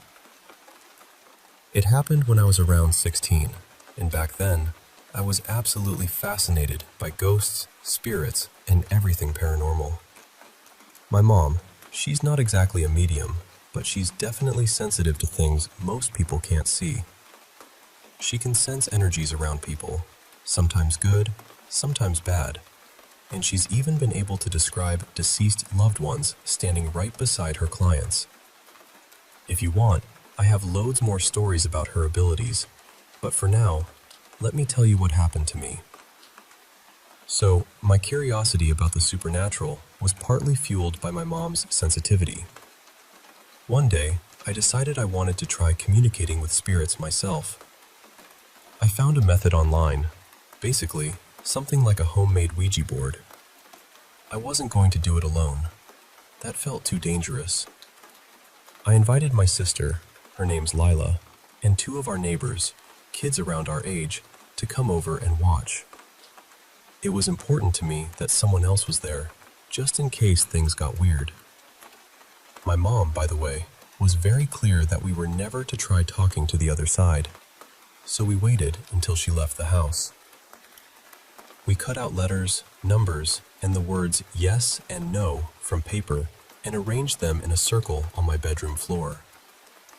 We lowered the window shutters to make the room darker, lit candles, and scattered them around in different spots to create a spooky atmosphere. The room smelled faintly of wax and something earthy from the melted candle drippings. Lila and I placed our hands gently on an upside-down drinking glass in the middle of the circle, while the neighbor kids lay back on my bed watching, giggling nervously. At first, we tried to get the spirit's attention, asking things like, "Is anyone here who wants to talk with us?" And, "If you want to communicate, please do so." The kids laughed, thinking it was all a game, but I was starting to feel a little uneasy. After a few minutes, some of the candles flickered, something I didn't pay too much attention to because, well, candles flicker all the time. But then, the flickering got more intense, almost like someone was trying to blow them out, but not quite getting it right. The flames bent and danced in strange ways, casting long, jittery shadows on the walls. Then, the glass beneath our hands started to move. I looked at Lila, and she looked right back at me. Our eyes silently asked the same question. Was one of us pushing? But no, we were both holding still. Suddenly, the glass slid across the paper circle all on its own, spelling out words we couldn't understand at first. My heart pounded so loud I was sure everyone else could hear it. I felt a cold sweat break out on my forehead. Panic hit me like a wave. I yanked my hands off the glass, but it kept moving by itself, sliding faster and faster until it stopped abruptly. We all screamed. The neighbor kids jumped up from the bed, and we rushed to the door to get out. But here's the worst part. The door wouldn't budge. We had closed it before starting, thinking it was safer that way, but now it felt like a trap. I grabbed the handle and pushed down with all my might, but it stayed firmly shut. Lila and the kids joined me, pressing their weight against the door, but nothing moved. The candles started going out, one by one, their flames flickering wildly before vanishing into smoke. The room grew darker and colder, and the silence was broken only by our panicked breathing and muffled screams. I felt a presence in the room, something unseen but heavy and suffocating. Then, after what felt like an eternity, the door suddenly swung open with a loud creak. We spilled out into the hallway and ran straight to the kitchen, huddling into a corner and crying from pure terror. From that night on, I couldn't sleep in my room without feeling like I was being watched. My writing desk chair, an old wooden one, started moving on its own. I'd leave it tucked under the desk at night, but every morning it would be a good meter away, like something had dragged it across the floor. My mom noticed the change too. She told me the room didn't feel right, like something was lurking inside. When she asked if I'd done anything foolish, I finally confessed. She was furious, not just because I disobeyed her, but because she knew I might have invited something much darker than a playful spirit. She said it wasn't just a mischievous ghost messing with us. It could have been far worse. To fix it, she performed a ritual in my room. She spoke softly but firmly, weaving protective words into a circle of salt, and smudged the whole space with sage smoke that smelled sharp and cleansing. The atmosphere shifted immediately. The oppressive feeling lifted. After that, I never felt disturbed in my room again. And honestly, I've never, ever tried to communicate with spirits since. That night taught me that some doors aren't meant to be opened, and some forces are better left alone.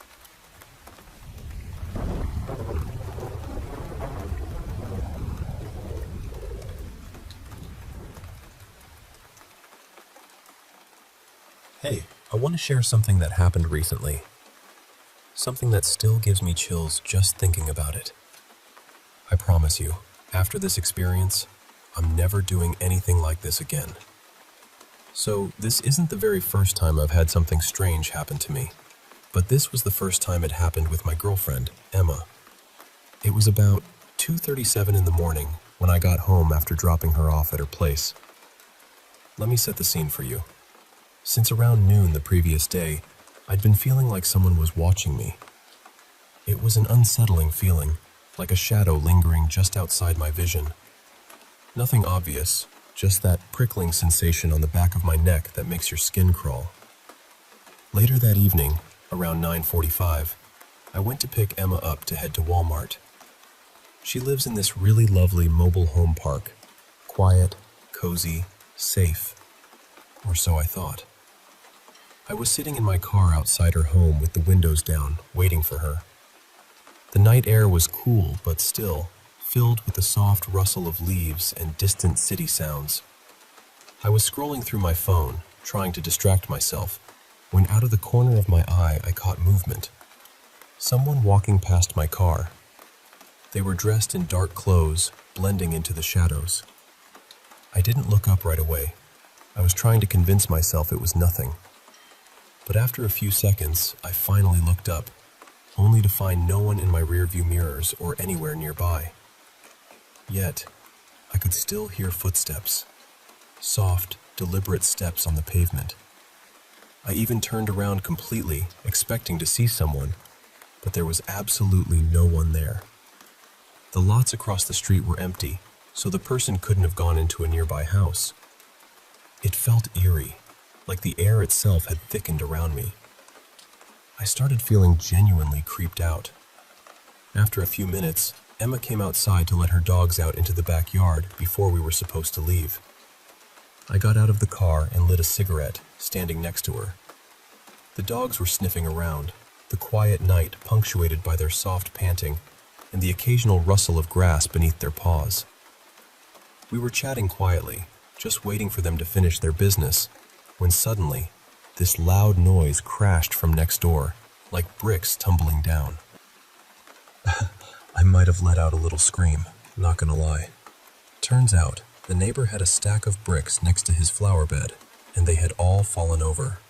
Worse, his Virgin Mary statue had toppled, and her head was broken off. Emma and I exchanged worried looks and walked over to check it out. We were both startled. I thought maybe the neighbor had fallen inside his mobile home, causing the bricks to shift.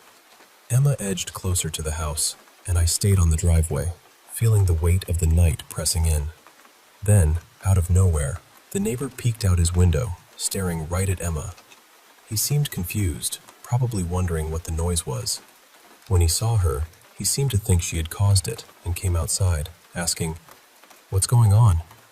We explained about the bricks and the broken statue, and he said he'd look into it in the morning. That's when I told Emma about the person I'd seen walking by my car just before she came out. The look on her face shifted.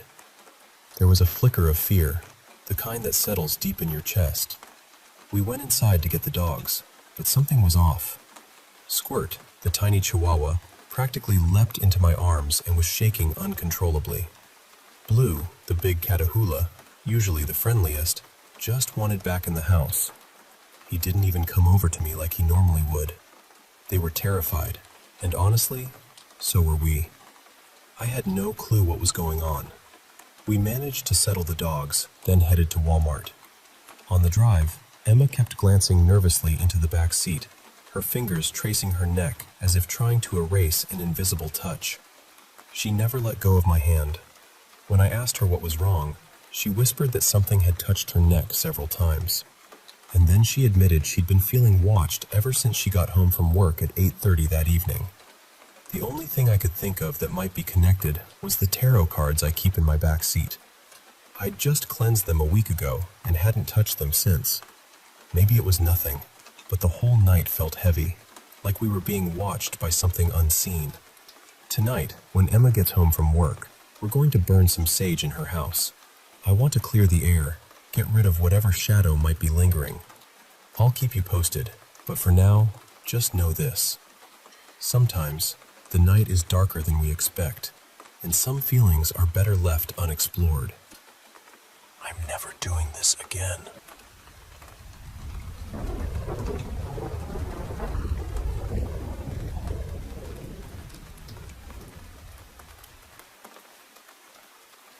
Hey there.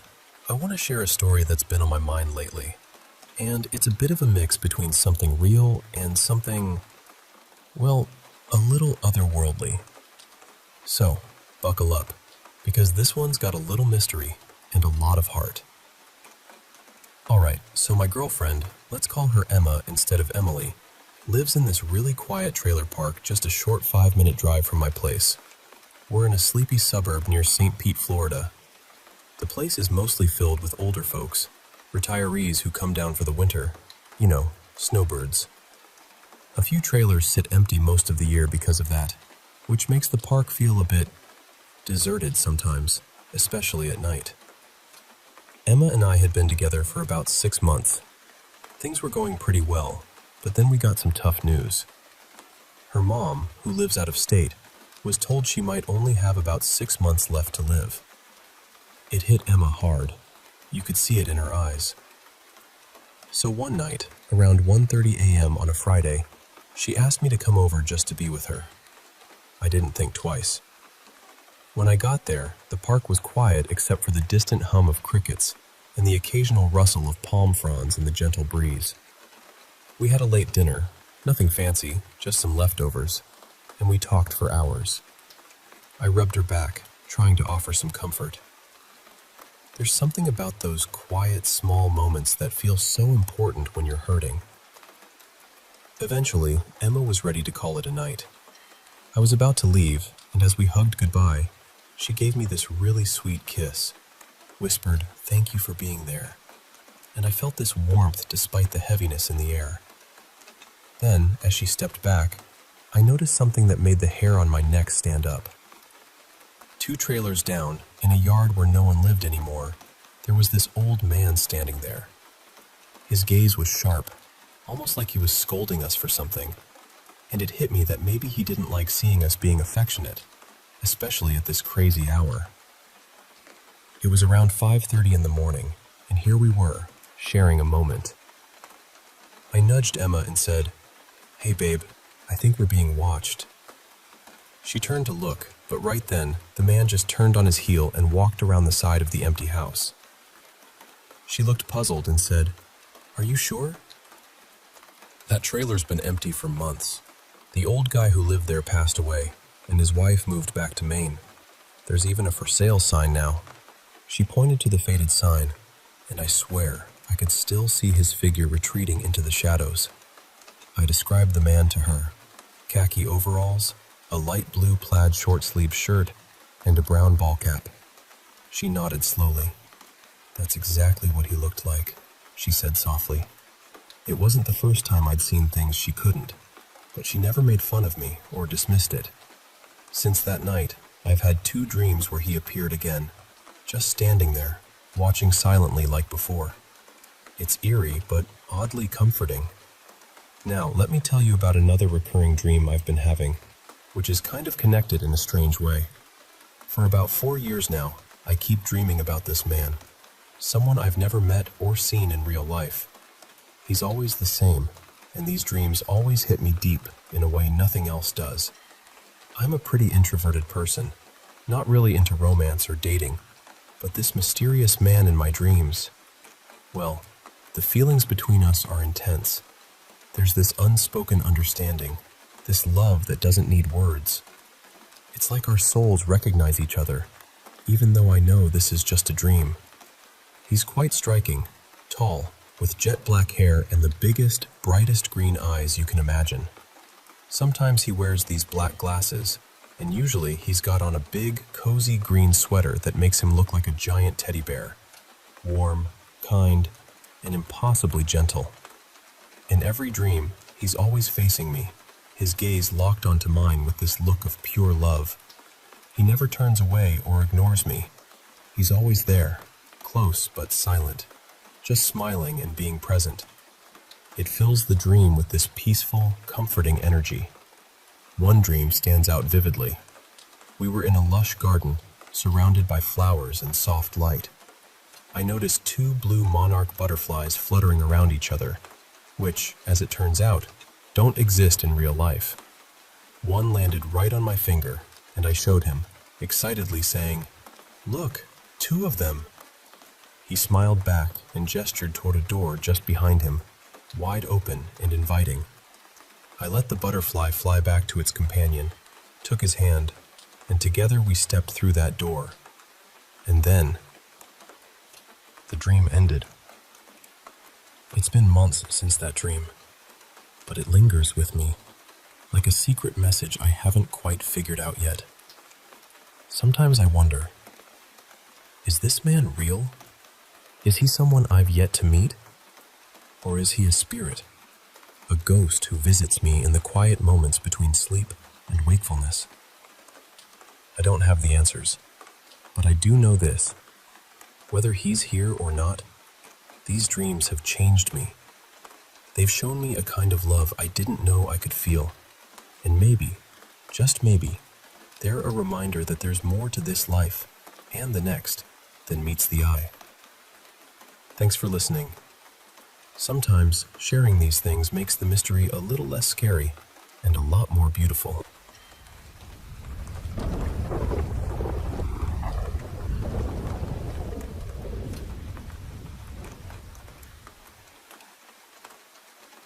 I've always been the kind of person who trusts logic first. I was an engineering student, so my world was numbers, systems, patterns, things that could be tested and explained. But something happened to me in August 2018 that I've never been able to file away neatly. No matter how many times I replay it, there's always one part that refuses to make sense. Let me explain the place first, because it matters. My family's house in Prayagraj is close to the Ganga. During the monsoon, the river rises so much that the water starts creeping into the lanes nearby. Our road was almost empty back then. Just a few houses, maybe 3 at most. And after that, there was this thick stretch of trees and wild growth. It felt strange, honestly, having something that dense and dark right there inside the city. At night, that road changed completely. There were no streetlights, no people walking around, no shops open. Just the sound of the wind moving through the trees and the river somewhere beyond them, always murmuring in the distance. I was 17 at the time. I used to go for JEE coaching in civil lines, and most evenings I came home late on my bicycle. It was about a 20-minute ride, and I knew that route well. I knew the turns, the broken patches of road, even the houses where dogs would bark as I passed. So I thought I knew that road. That night, it was raining lightly. Not a storm, just a soft monsoon drizzle, the kind that makes everything feel quiet and washed clean. I remember actually feeling calm. For once, my head wasn't full of formulas or pressure or deadlines. It was just me, the rain, the sound of my bicycle tires on the wet road. I was maybe 200 meters from home when I saw the light. There was a small old building near the bend before my lane. I had passed it hundreds of times. It was a single-room structure with a rusted iron door, no front windows, and it had always looked abandoned. Nobody used it. Nobody talked about it.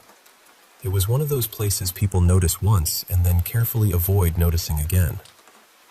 But that night, there was light coming from under the door. Just a thin yellow line through the gap at the bottom. I stopped. I don't even remember deciding to stop. My body just did it. I stood there with one foot on the ground, holding my bicycle, staring at that strip of light. My mind immediately started trying to explain it. Maybe someone had moved in. Maybe a worker was inside. Maybe some local person was using the place for storage. Something ordinary. Something harmless. Then the light moved. Not much. Just a slight shift, like something inside had passed in front of it. And then it went out. Not slowly, not like a bulb failing. It was there, and then it was gone. The whole road dropped back into darkness. I can't properly describe what I felt in that moment, but I'll try. It wasn't just fear. It was like the air around me had changed shape. A few seconds earlier, the silence had felt peaceful. Now it felt full, occupied. Every hair on my body stood up. My hands tightened on the handlebars. I became aware of everything at once. The trees on one side, the swollen river somewhere behind them, the empty road, the rain on my face, and that locked door in front of me. And I suddenly had this terrible feeling that whatever was inside knew I was there. I wanted to look back as I started moving. I really did. The urge was almost physical.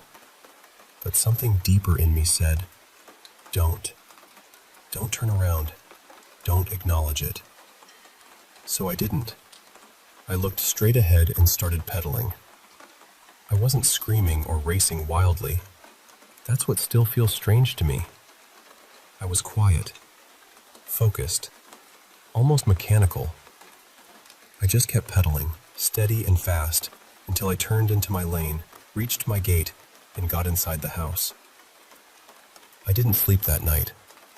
It wasn't because I was scared of the dark. I kept the lights on. I couldn't sleep because every time I closed my eyes, I saw that yellow strip under the door. I saw it shift. I saw it vanish. And then I remembered something I hadn't fully understood while I was standing there. Just before the light went out, there had been a shadow in it. Not outside the door. Inside. Something had been standing close enough to block part of that narrow strip of light. Something low enough, or near enough, to be right by the gap. The next morning, I asked an older neighbor about the building. He had lived on that lane for years. When I mentioned it, he didn't answer right away. He looked toward the structure, then back at me, and asked, "You came home late last night?" The way he said it made my stomach tighten. Then he told me that many years earlier, something bad had happened in that room. He didn't give details. He just used that vague phrase people use when they don't want to disturb old things. Kuch bura hua tha. Something bad happened. He said the place had been locked ever since. Then he added that there was no electricity connection there. There hadn't been one for years. Before going back inside, he looked at me and said, "You did well to come home quickly." And then he shut his door. I've gone down that road many times since then. The little building is still there. The iron door is still rusted.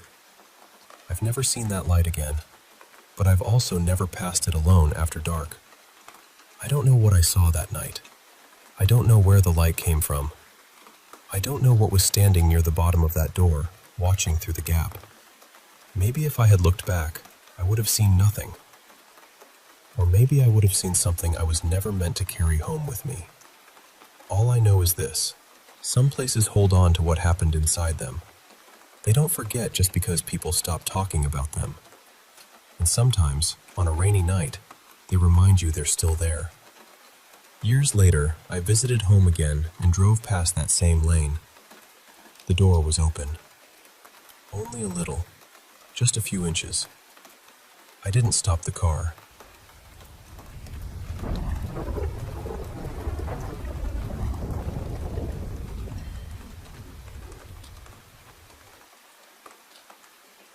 I want to tell you about something that happened during my last year at university. I'd moved into a new student house in a city in West Yorkshire around February. It was one of those narrow, older terraced houses, about 20 minutes from campus if I walked quickly, and I was sharing it with a married couple who were also students. On the day I moved in, they mentioned, very casually, that the house made strange noises, mostly from the sitting room, they said. They laughed and blamed the pipes or the vents, but then the wife said she really didn't like being in the house on her own. And I don't know. It wasn't just what she said. It was the way she said it. Like she wanted the boring explanation to be true, but some part of her didn't believe it. For a while, nothing dramatic happened. No doors flying open, no objects moving, nothing like that. But from the first night, I had this feeling that I wasn't alone. Not exactly fear, more like being observed. I kept telling myself I was tired or stressed or adjusting to a new place. I'd lived away from home before. I'd even lived abroad. I wasn't someone who scared easily.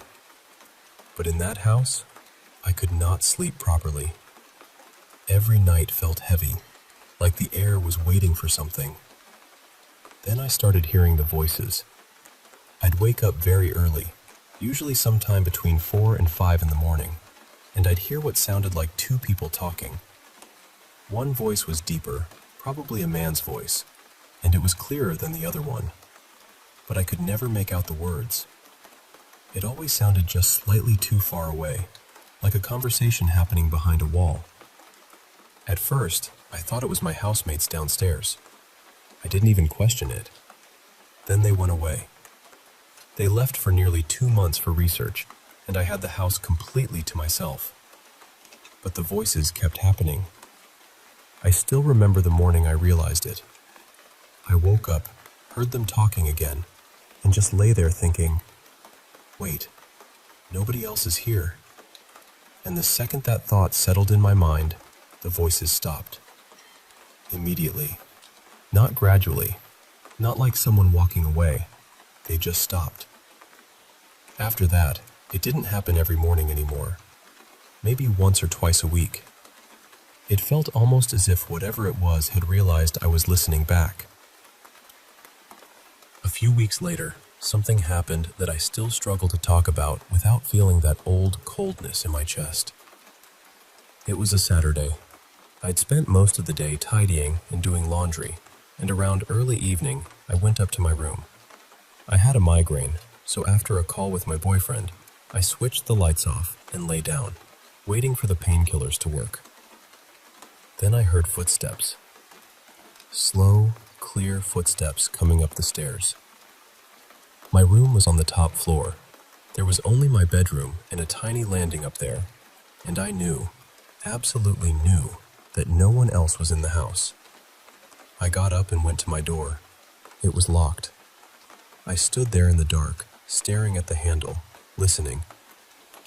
The footsteps reached the landing outside my room, and then they started pacing, back and forth, back and forth.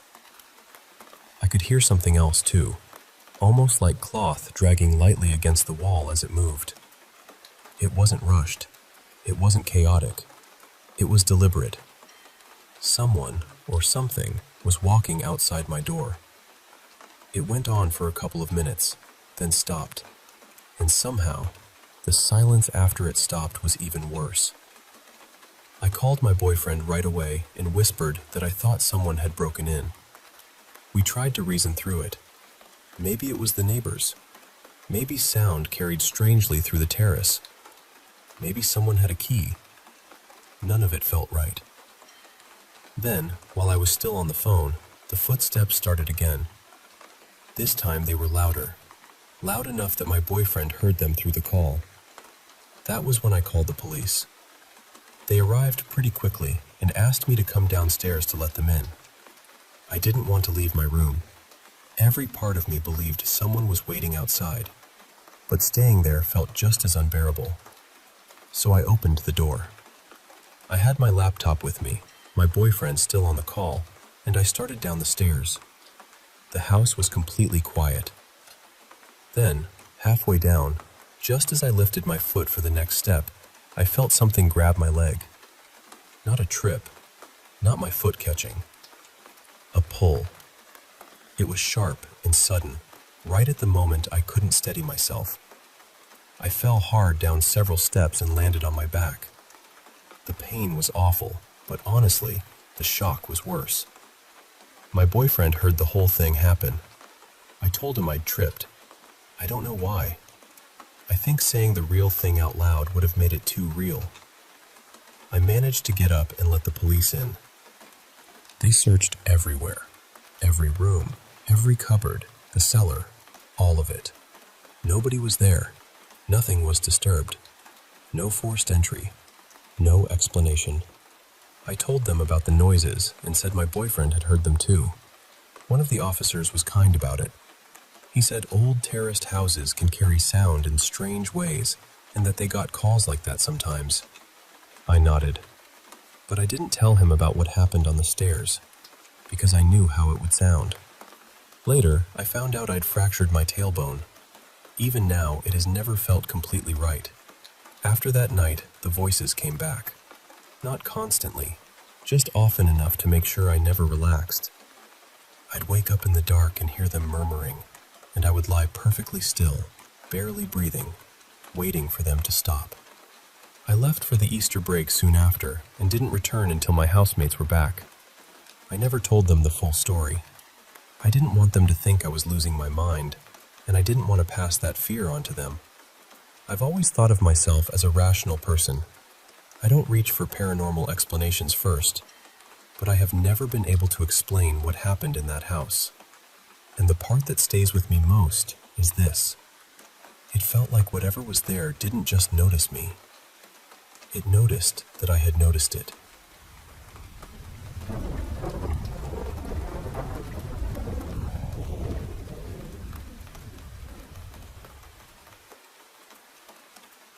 I'm 21, and lately my mind has just been really heavy. I've been stressed, overthinking everything, and my life honestly hasn't felt very steady for a while. That night I was trying to sleep, but I just couldn't. I had recently stopped taking my medication, so I already knew sleep was probably going to be difficult. My whole body felt stiff, almost like I couldn't relax no matter what I did.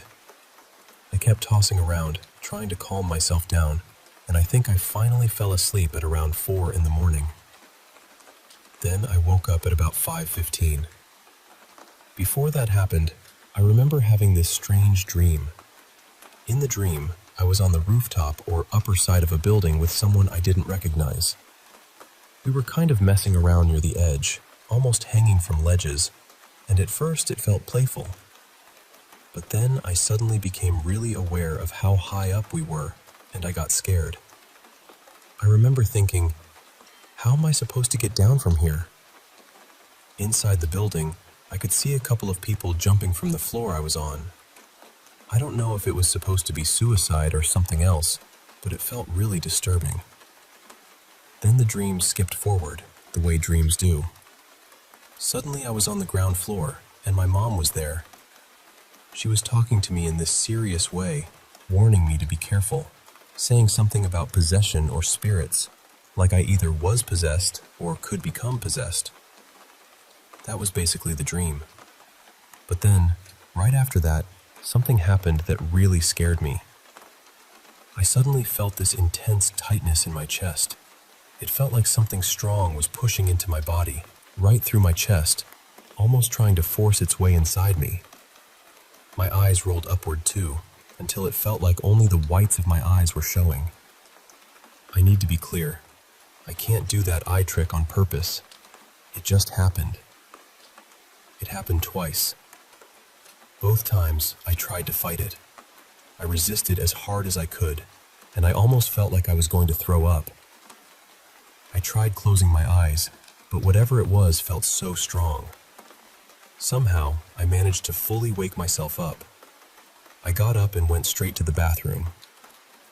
Even after that, for several minutes, my chest still felt tight. Honestly, even now, I can still feel some of that tightness in my chest area. This also isn't the first time I've experienced something frightening while sleeping. A while back, I had sleep paralysis. My body was completely frozen. I couldn't move, scream, or even speak. And from the corner of my eye, I saw this dark figure coming toward me. That experience stayed with me. I've also heard people say that spirits are more likely to attach themselves to someone who is mentally weak or emotionally vulnerable, and that thought has been scaring me even more. Lately, I've been having suicidal thoughts, mostly passive ones, but they're still there. So when this happened, it shook me badly. I don't know what happened to me. I don't know if it was a dream, sleep paralysis, something spiritual, or my mind and body reacting to stress. But I'm really scared. Has anyone experienced something similar? Does anyone know what this could have been? I'm trying not to panic, but I'm genuinely freaking out.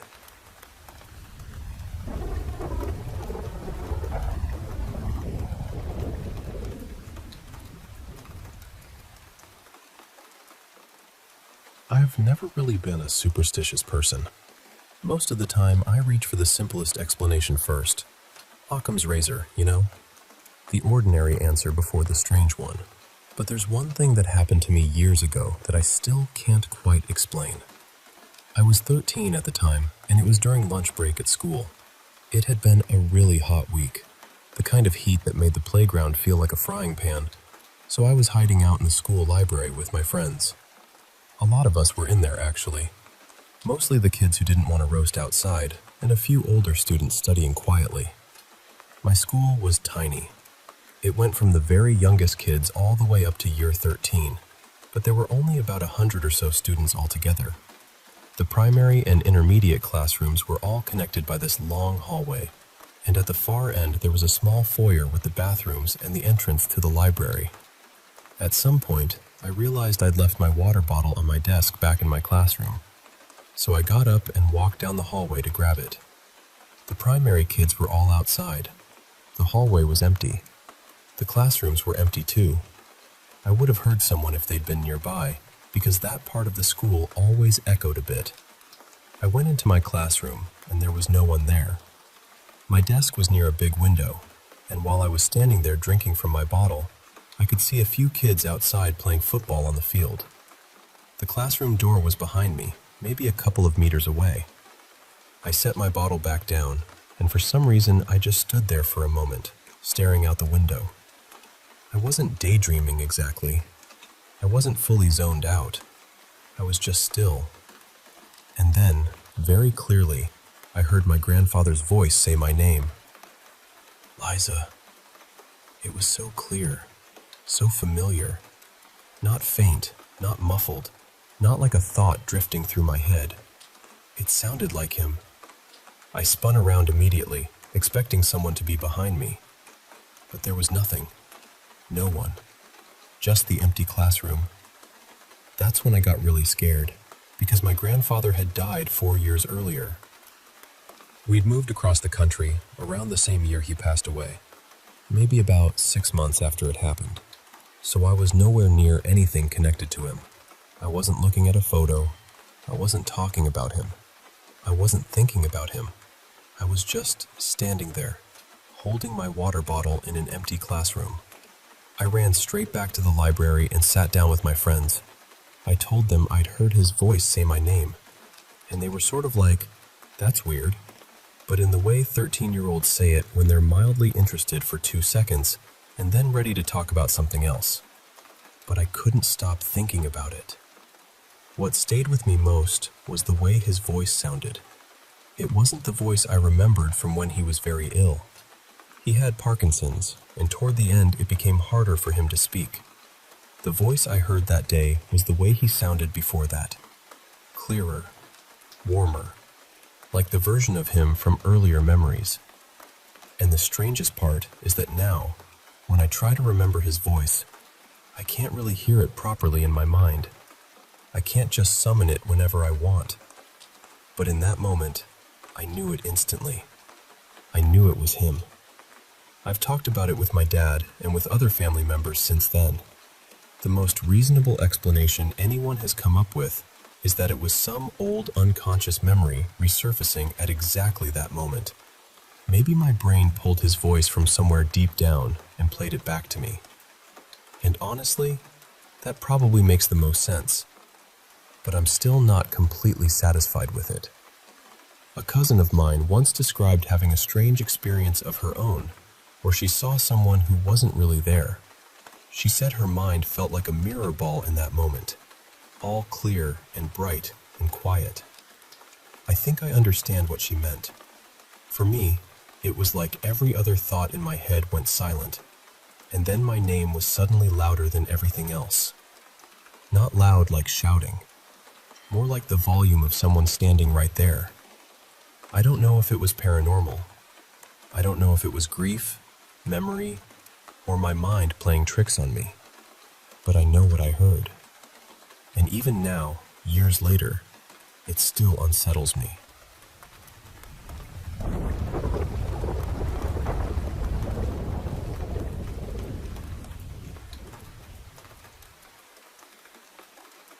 I live by myself, and honestly, I've never been the kind of person who believes in ghosts. I don't usually get scared by stories like that. I always thought there had to be a normal explanation for things. But a few nights ago, something happened that I still don't know how to explain. I woke up suddenly, sometime around 3:17 in the morning. There wasn't a loud sound or anything that should have startled me. I just opened my eyes with this strange, heavy feeling in my chest, like something in the room had changed while I was asleep. At first, I tried to brush it off. I told myself I was tired, maybe half dreaming, and I rolled over to go back to sleep. Then I noticed how cold it was. Not just a little chilly. The room felt icy, like someone had opened a door to the outside. But my windows were shut, the air conditioner was off, and there was no reason for the temperature to drop like that. That was when I heard it. A whisper. It was soft and unclear, just low enough that I couldn't make out the words. But I knew it was close. It didn't sound like it came from outside or from the hallway. It sounded like it was right there in my bedroom. I reached for the lamp as fast as I could and turned it on. Nothing. The room looked completely normal. My blanket was half on the floor. My phone was on the nightstand. The closet door was still closed. Everything was exactly where it should have been. But I couldn't shake the feeling that I wasn't alone. I sat there for a while, trying to breathe normally, trying to convince myself it was nothing. And just when I finally thought I could lie back down, I heard it again. This time, it said my name. Clear, right beside my ear. I froze completely. I don't think I even blinked. For a few seconds, I just sat there, listening to the silence afterward, trying to tell myself I had imagined it. When I finally forced myself to look around, there was still no one there. No footsteps, no movement, no sound at all. Just my room, bright from the lamp, and that awful cold still hanging in the air. I didn't sleep again that night. Part of me keeps trying to explain it away. Maybe it was stress. Maybe I was caught between sleep and waking. Maybe my mind filled in a sound that wasn't really there. But it didn't feel like a dream. And what bothers me most is that ever since then, I've been waking up at almost the exact same time every night. A little after 3 a.m. And each time, before I even open my eyes, I get that same feeling. Like someone is waiting for me to wake up.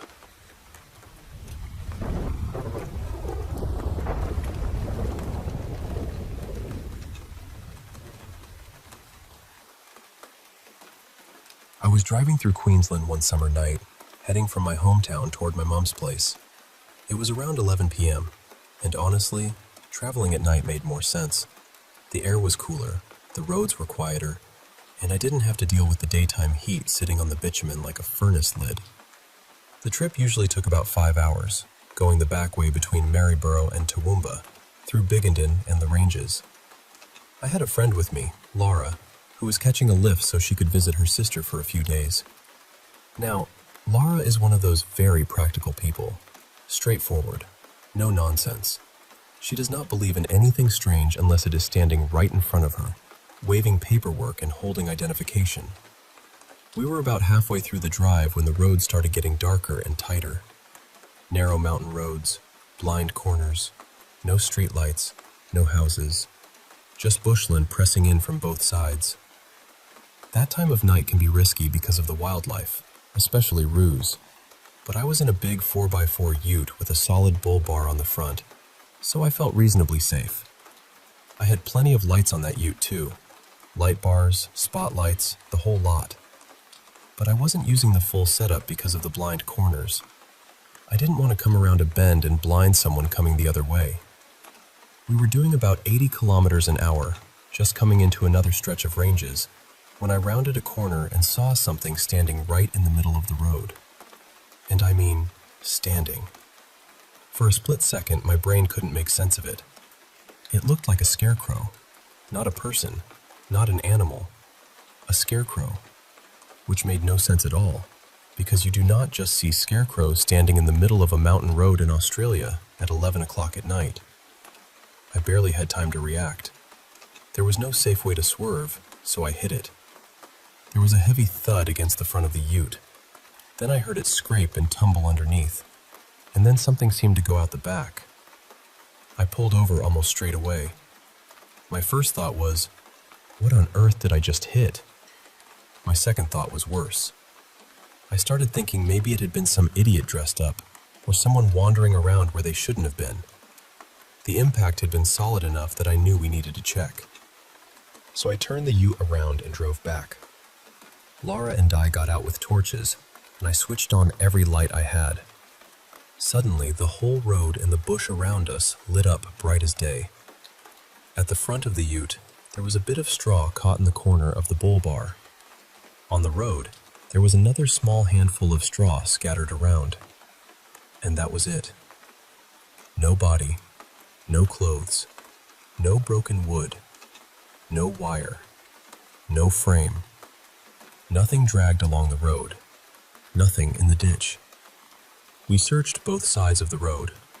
We walked into the bush with torches, calling out and looking carefully through the scrub. We checked underneath the ute. We checked behind us. We checked the road again. Nothing. Just that straw stuck in the bull bar, a few scratches in the paint, and the horrible feeling that something about it was not right. After about 15 minutes, we gave up and got back in the ute. Laura was pale, properly pale. She just sat there for a moment and said, "I saw it. I know I saw it. That was a scarecrow. And the thing is, I saw it too. I am certain of it. The straw left behind made it even harder to explain, because it matched what we both thought we had seen. But there was no sign of where it had come from, no sign of what it had been attached to, and no sign of anything nearby that could explain it. To this day, we still do not know what we hit on that road. And every time I think back to that dark corner in the ranges, with the bush all around and that thing standing in the headlights, I still get a cold shiver through me.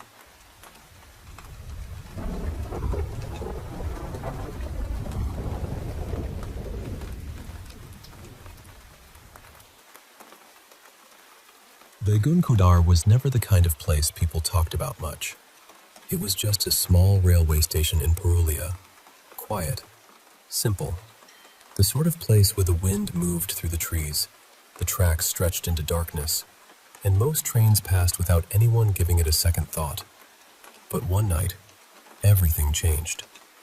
The station master was on duty when he noticed someone standing near the tracks. A woman. She was alone, dressed in pale clothing, just standing there in the dark. At first, he thought maybe she was lost or hurt or waiting for someone who never came. So he stepped closer. But the closer he got, the stranger it felt. She didn't call out. She didn't turn. She didn't seem to breathe. And then, before he could say a word, she disappeared. Just vanished into the night. The next morning, he told people what he had seen. He tried to explain it plainly, honestly, but nobody took him seriously.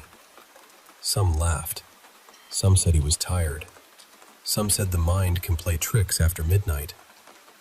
Then, only a few nights later, he was found dead.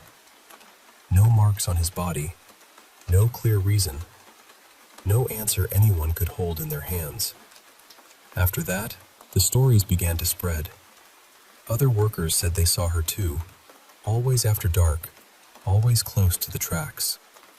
Some claimed she stood silently beside the line, watching the trains. Others whispered that she would run beside the coaches, keeping pace with them, smiling through the windows as if she knew exactly who was looking back. And slowly, fear settled over the station. Railway staff stopped wanting to work there. Passengers avoided it. The name Begunkodar became something people lowered their voices to say. Eventually, the station was abandoned. Not for a few weeks. Not for a few months. For 42 years. Trains still passed through, of course. The tracks were still there. The station boards still stood. But the trains didn't stop, and no one stayed there long enough to find out what waited in the dark. Even now, some locals say that if a train slows near Begunkodar after midnight, you should be careful where you look, because she may still be there, standing in the same place. Quiet, patient, waiting for one more person to notice her. And once she knows you've seen her, she remembers.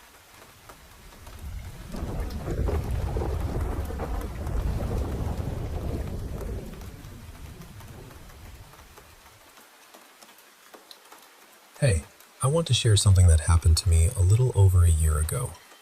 I was 21 at the time, and honestly, I was not doing well mentally. I had just gotten into a relationship with my girlfriend, Lena, and instead of feeling happy and secure, I was terrified all the time. I kept thinking I was going to lose her. That fear slowly turned into this heavy anxiety that stayed with me for months. Most days, I felt sad, tense, and sometimes angry for reasons I could not even explain. It felt like my own thoughts were crowding me out. Around that same period, I had started learning more about Islam. I was reading the Quran, trying to understand the faith better, and I think part of me was looking for peace anywhere I could find it. One night, I was home by myself, and I was feeling especially low. I decided to pray. I asked Allah for a sign. Specifically, I asked whether I should keep going with that relationship or let it go. I know that might sound desperate, but that is exactly where I was emotionally. I felt lost, and I needed some kind of direction. After that, I went to bed like I normally would. At some point during the night, I began dreaming about this incredibly bright light. I cannot really explain where it was coming from. It was just there, strong, and almost surrounding everything. But what stood out more than the light itself was the feeling that came with it. I felt peaceful. I felt safe. And I had not felt that way in a very long time. Then I slowly started waking up, but the light did not go away. I was awake in my bedroom. I knew I was awake. But that same bright light was still there in the room with me. It was the middle of the night, the curtains were closed, and there was no light coming in from outside.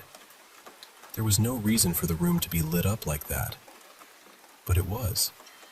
And that same calm, safe feeling was still with me. Then, all of a sudden, I felt this strong urge to look toward my bedroom door. It was not really a thought. It felt more like an instinct.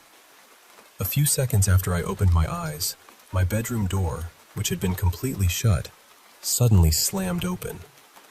Not gently. It flew open with force, almost like someone had kicked it.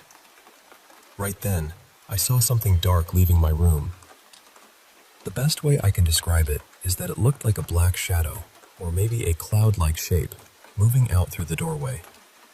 As it left, the bright light seemed to fill the room even more, and then, once that dark shape was gone, the light faded too.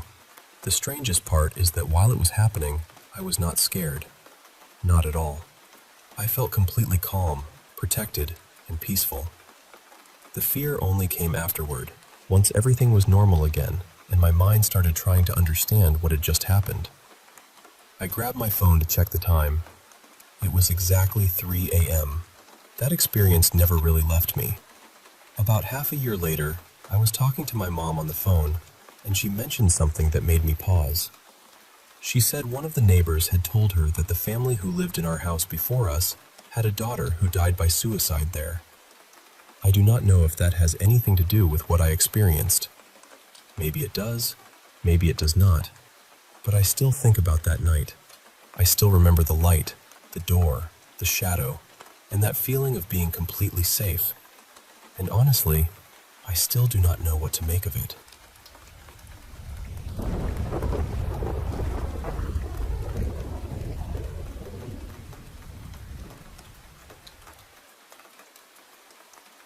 I must have been about 4, maybe 5, when I lived with my mom in an old red brick terrace house on Ashwick Road in Worcester. At that age, I had this little game I used to play around the house. In my mind, the rooms weren't just rooms. They were different floors, almost like the house had its own lift system.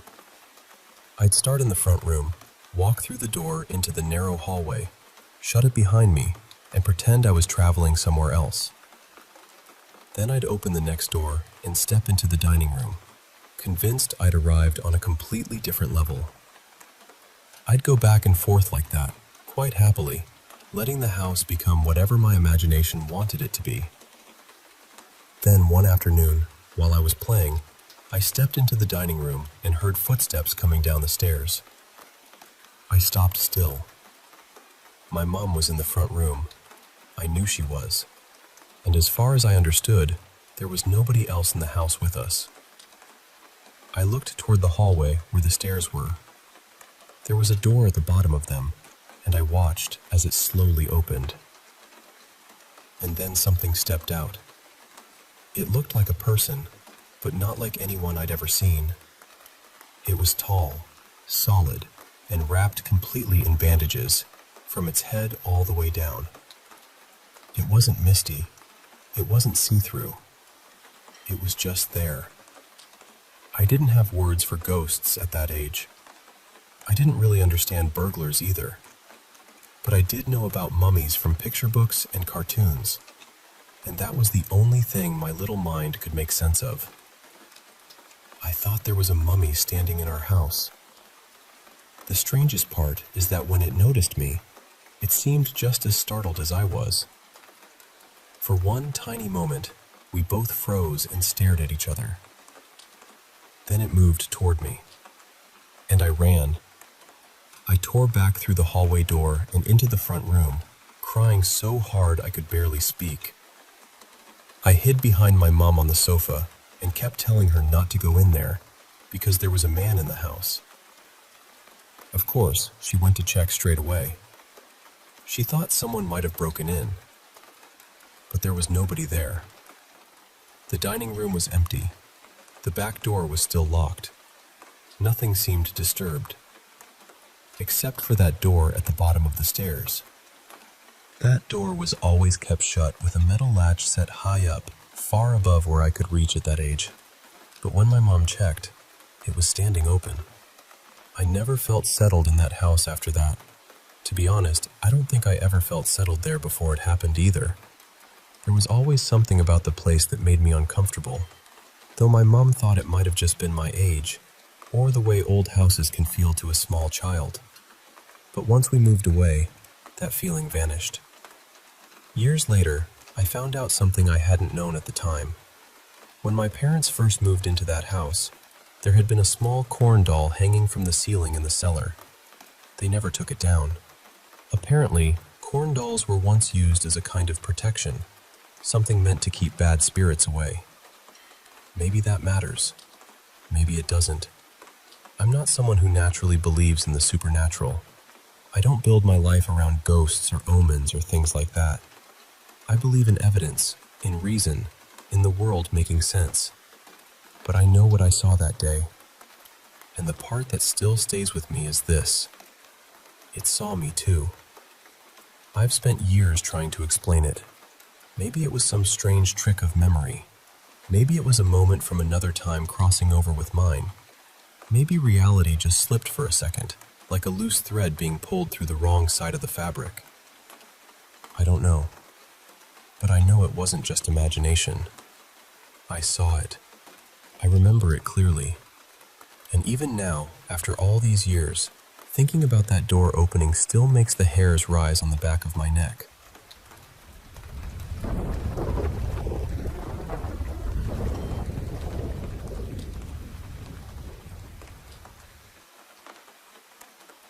We moved into that old house in December of 2010, and I can't tell you my exact age when all of this happened, but I was definitely still in elementary school. And I know how this sounds, but that house was either fully haunted, or there was something in there that really did not want us living there. I don't have one big dramatic story with a clean beginning, middle, and end. It was more like a bunch of smaller things that happened over the years. Little moments that stuck with us. The kind of things you try to explain away at first, until there are too many of them. The house itself was pretty small. Upstairs, there were 2 bedrooms and 1 bathroom. When you walked up the stairs, the bathroom was straight ahead. If you turned to the right, that's where my room was, and my parents' room was right nearby. We stayed there until around 2017. One of the first things I remember hearing about happened to my mom. Our upstairs bathroom had these 2 sliding glass shower doors. One night, my mom got up to use the bathroom. Nothing strange happened while she was in there. She did what she had to do, and as she was leaving, one of the glass doors just shattered. Out of nowhere. Not both of them, just one. It wasn't like someone slammed it or hit it. It just burst apart. The landlord tried to blame it on me because I was a kid, but even as a kid, I knew better than to mess around with glass. I wasn't anywhere near it. Another night, something happened to my mom again. She got up in the middle of the night to use the bathroom, and as she was coming out, she felt this heavy force hit her. Not like she slipped, not like she tripped. She said it felt like something pushed her. She went down the stairs hard. At the bottom of the staircase, there was a closet, and she hit her head against it when she fell. It was bad enough that she had to go to the hospital. That was one of those moments where the house stopped feeling weird and started feeling dangerous. Downstairs in the living room, we had this heavy stone coffee table. It had a really specific sound when anything moved across it, because of the texture of the stone. You just knew that sound. One night, while everyone was supposed to be sleeping, we heard something sliding across the table. That scraping sound. The only thing on the table was the TV remote. Nobody was downstairs. Nobody was touching it. But you could hear it moving, clear as anything. Then there was the night my parents fell asleep in the living room. My mom woke up and the TV was on, but it wasn't showing a regular channel. She said it looked like camera footage of our own house. The view was from the top of the stairs, looking down. She woke my dad up right away, and they went upstairs to check if there was a camera somewhere. They searched around, but there was nothing there. No camera. No reason for that image to be on the TV. Another thing happened one morning before school. I was lying in bed, not really wanting to get up yet. From where my bed was, I could see out into the hallway, and I could see part of my mom's bedroom doorway. And at the top corner of her doorframe, I saw something peeking around at me. I don't even know how to describe it properly. It looked like a creature, but I could only see its head, and it didn't really have a face. It was just skin. No eyes, no nose, no mouth, no ears, no hair. Just this smooth, blank, skin-covered head looking around the corner at me. I stared at it for I don't know how long. I couldn't move. I couldn't even scream. Then my mom called out and asked why I wasn't getting ready for school. I told her what I saw, and she believed me right away. With everything that had already happened in that house, she didn't really have a reason not to. The basement was another place where things felt wrong. I wasn't usually allowed to keep toys in my room because I was always getting grounded, so most of my toys were kept downstairs. Honestly, it was kind of nice at first. Half of the basement was the laundry area, and the other half was like my own little playroom. But there were multiple times when I'd be down there playing, and I'd look over toward the laundry room and see a man standing there. He was tall, with long, messy hair and a rough beard. He wore this dark raincoat, a fisherman's hat, and big boots. And the strangest part was that he was soaking wet. Not a little damp. Soaked. Like he had just walked straight out of deep water.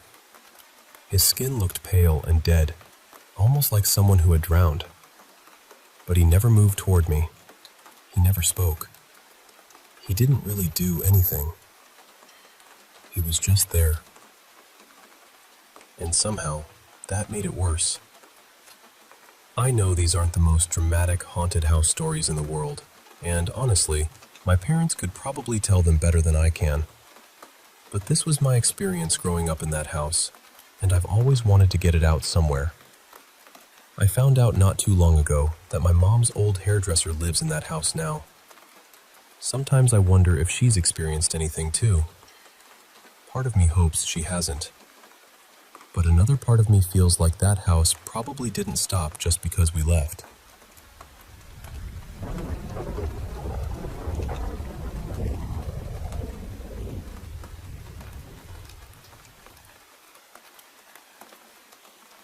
Let me take you back about 10 years to when I had just started university. Back then, all first-year students had to live in the dorms, and the buildings were separated by gender. I was assigned to dormitory 8 on the 6th floor. It was one of those long, plain buildings with a main staircase in the center, rooms stretching out on both sides, and way too many students packed into each floor. Each room had around 4 or 5 people, so there were easily close to 100 students on one floor. And somehow, for all of us, there were only 2 washing machines. 2. So doing laundry wasn't just a chore. It was a strategy game. You had to plan it carefully, almost like sneaking into battle. If you went at the wrong time, both machines would be full, and you'd have to wait forever. So one night, I decided I'd do mine really late, sometime after midnight, when I thought everyone else would finally be asleep. The laundry area was at the far end of the hallway, near a narrow side staircase that connected all the floors. I remember carrying my basket down the corridor, passing room after room. Even though it was late, the dorm was still alive. Lights were on. People were laughing. Someone was talking loudly behind a door. It felt normal. When I got to the machines on my floor, both were already being used. So I went down the side staircase to the 5th floor. Same thing. Full.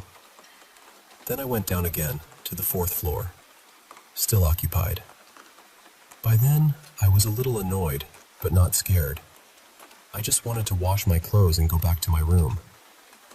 Then I reached the 3rd floor, and the moment I stepped out near the laundry area, something felt wrong. The whole hallway was dark. Not completely black, but dim, like the kind of light you see under an old street lamp. Quiet, too.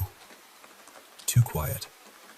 No voices, no doors opening, no footsteps, nothing. It felt like that entire floor had been emptied out. I stood there for a second, holding my laundry basket, and looked down the hallway. That's when I saw her. A young woman with long hair, wearing a pale dress, standing completely still in front of one of the rooms. She wasn't knocking. She wasn't moving. She was just standing there, facing the door. I froze. My basket slipped from my hands and hit the floor, but even that sound felt strangely far away. I remember thinking, very clearly, that I was alone with her. Just me and this figure in that dim hallway. I wanted to scream, but nothing came out. I wanted to run, but my legs felt locked in place. My mind was screaming, "Move, move now." But my body wouldn't listen. I just kept staring at her. Then, almost without thinking, I started hitting my own legs with my hands, trying to force them to wake up, trying to break whatever had taken hold of me. And suddenly, it was like something released me. I grabbed my laundry basket from the floor and ran. I ran up that narrow staircase as fast as I could, all the way back to my own floor, and I didn't stop until I was inside my room. I never did my laundry that night. Even now, years later, I still think about that moment. I still remember the darkness, the silence, and the way she stood there so unnaturally still. I don't know what I saw, but ever since then, I've wondered if maybe, sometimes, places overlap. Maybe two different realities touch for just a second, and if you're unlucky enough, you see something you were never supposed to see. Has anyone else ever experienced anything like that?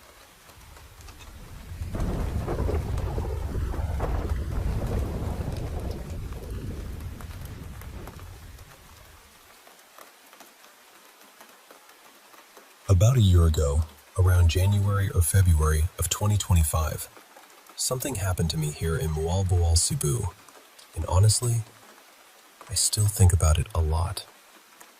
It started with my body trembling. At first, I thought maybe it was just something physical, maybe stress or exhaustion. But then the shaking became stronger. My muscles were moving intensely, and the sensation seemed to gather around my solar plexus before spreading through my whole body. It felt like my body was vibrating from the inside. For several days, it kept getting worse. The pain was intense, and little by little, it stopped feeling like an ordinary physical problem. It felt deeper than that, almost like something inside me was being shaken too. I don't really know how else to describe it, except that it felt like waves moving through the air and into my body.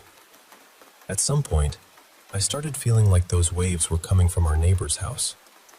That neighbor is a police officer, and for some reason, I felt very certain that the sensation was connected to that direction. Then one day, I heard a voice in my head. It sounded like my neighbor. The voice was telling me to go hide in their house. I tried to stay logical. I kept asking myself, why would I need to go there? What would that even solve? But the pain and the vibrations kept getting stronger, and the voice felt like it was speaking through my thoughts. Still, I couldn't just walk into someone's house. I was afraid they would think I had lost my mind. So instead, I went to nearby relatives. I talked with them, hoping the conversation would distract me from what I was feeling. But I didn't tell them what was really happening. I was too scared of being judged. The strange thing was, the more I interacted with people, the stronger the vibrations seemed to become. So I started wondering if maybe they were somehow connected to it. I visited a few friends too. Sometimes the pain would lessen for a little while, but then they would leave me alone, saying they had somewhere to go. That happened with several friends, maybe 4 or 5 times, and each time I ended up going back home. Around then, I started noticing other things. Some neighbors were cooking garlic, and the smell was very strong. Others were revving motorcycles, and it felt like I was being made to inhale gasoline fumes. Every time these things happened, the vibrations seemed to get worse. Eventually, I couldn't handle it anymore. I felt like I was either going crazy or dying from the pain. When I went back home, the feeling became even stronger because I was closer to the place where I believed the waves were coming from. Then the voices started again. They told me to go to the neighbor's house. They said they would kill me. They said the world I was living in was only an illusion and that they were the ones controlling it. I still couldn't just go there without a reason. I was afraid of looking unstable. But then it felt like something was controlling my body, almost like some kind of high-tech force was guiding me. One night, my body started walking toward their house. I was still aware. I still felt conscious. Part of me felt like I could stop, but another part of me allowed it to happen because I was curious. It was my first time experiencing anything like that, and I wanted to know if what I was hearing was real. I remember thinking, there must be so much about this world that I don't understand. I was supposed to go straight inside their house, but when I reached the gate, their dog started barking loudly. I got scared it might bite me. Then someone opened the door. It was the police officer. He told me to go back home. He said his child would come wake me up, or at least explain the truth to me. So I went home. But no one came. Later, I thought about going back again because I still wanted answers. This time, I went by my own choice. When I reached the gate, the dog barked again, and someone else came out, not the police officer. They asked me why I was there and what I was doing.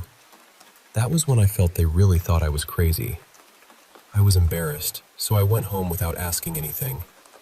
But after that, especially at night when everyone was asleep, I kept feeling like something was pulling me toward their house. Sometimes I resisted because I didn't want to be judged. Other times, my curiosity won, and I let myself go there again. Each time, the same kind of thing happened. Someone would see me, I would feel embarrassed, and I could tell they thought something was wrong with me. Eventually, they contacted my parents and suggested I be taken to a mental hospital. And I was. But when I got there, I answered clearly. I spoke normally. I looked calm and aware. The doctors and nurses even seemed confused about who the patient was. I didn't tell them everything I had experienced because I was afraid they would label me as crazy. So I kept it inside. I was supposed to stay for at least 2 weeks, but I was discharged after 3 days because I passed their tests. After that, I still didn't confront anyone. I still kept everything to myself. But the questions never really left me. I wish there were CCTV footage from the first night when the police officer himself came out and spoke to me. Maybe then I could understand what really happened. Even now, I don't know how to approach them. I'm afraid they'll judge me again or send me back to the hospital. But my mind keeps circling back to it. I just want answers. I want peace. And more than anything, I want to understand what really happened to me.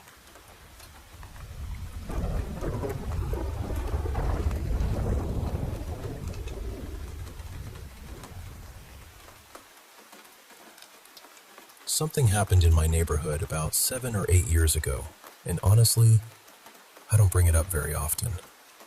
But lately, for some reason, it's been sitting in the back of my mind again. I was around 11 or 12 at the time. There was this boy in our area named Aaron. He was a little older than most of us, maybe by a few years, but he would still hang around and play with the younger kids sometimes. He was quiet, but not in a way that made anyone worry. Then one day, we heard that Aaron had died by suicide in his room. There was no note, no explanation that anyone in the neighborhood knew about, just this sudden, heavy silence around his house. For the next few nights, people started saying strange things. A few families mentioned hearing footsteps on their terraces late at night. Some said it sounded like slow walking. Others said it was more like someone running across the roof. At first, everyone brushed it off, but then more than one house reported the same thing, and people started whispering about it. One night, sometime around 2 or 3 in the morning, I woke up for no clear reason. My room was dark, and from inside, our window was clear enough to see outside properly. I looked toward the house across from ours, and I remember seeing something on their terrace railing. It looked like a dark figure sitting there. I couldn't see a face or clothes or anything like that, just a shape. It stayed there for a few seconds, completely still. I blinked and tried to understand what I was seeing, but when I looked again, it was gone. I didn't tell many people at the time because I wasn't even sure what I had seen. There was another thing too. The house where Aaron died shared a wall with the neighbors. Those neighbors later said that for several nights after his death, they heard loud knocking on that wall, always late at night. Not small sounds either. They described it like someone hitting the wall from the other side. And then, after a short while, everything stopped. No more footsteps. No more knocking. No more strange sightings. Life slowly went back to normal, or at least as normal as it could. Aaron's family eventually moved away, and that house stayed empty for years. Then, maybe 3 or 4 years later, another family moved in. For a while, nothing unusual happened. They lived there like any normal family. But after some time, people in the neighborhood started saying their young son had changed. He became very withdrawn, quiet in a way that felt different. Sometimes he would get aggressive for no obvious reason. And then, he died by suicide too. In the same room. As far as I know, there was no clear explanation that time either. I'm not saying this was definitely paranormal. I know it could have been coincidence. It could have been something psychological, or something about the atmosphere of that house, or just a tragic pattern people connected after the fact. But when I think about the footsteps, the knocking, the figure on the terrace, and then what happened years later in that exact same room, it's hard to completely dismiss it. I still don't really know what to make of it. Has anyone else ever heard of something like this happening?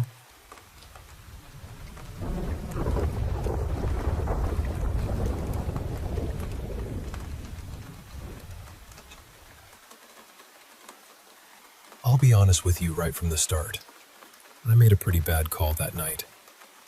For my first real ghost hunt, I picked a place that was way too big, way too dark, and way too heavy with history.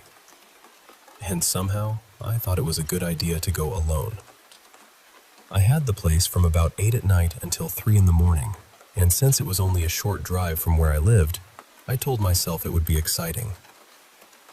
The place used to be a tuberculosis sanatorium, built back in the early 1900s. It had everything: a chapel, a school, a children's ward, a power plant, underground tunnels, even a little store and post office. Later on, it became a mental hospital, and after that, a state prison. By the time it finally shut down, a lot of suffering had passed through those walls. My aunt, Marla, had worked there years ago when it was still a prison.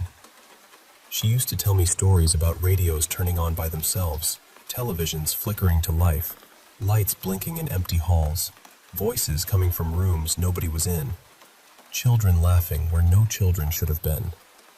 You know, The kind of things you smile about in daylight and take very seriously once the sun goes down. So there I was, walking through this massive building with my EMF meter and spirit box, trying not to get lost. For the first few hours, things were quiet.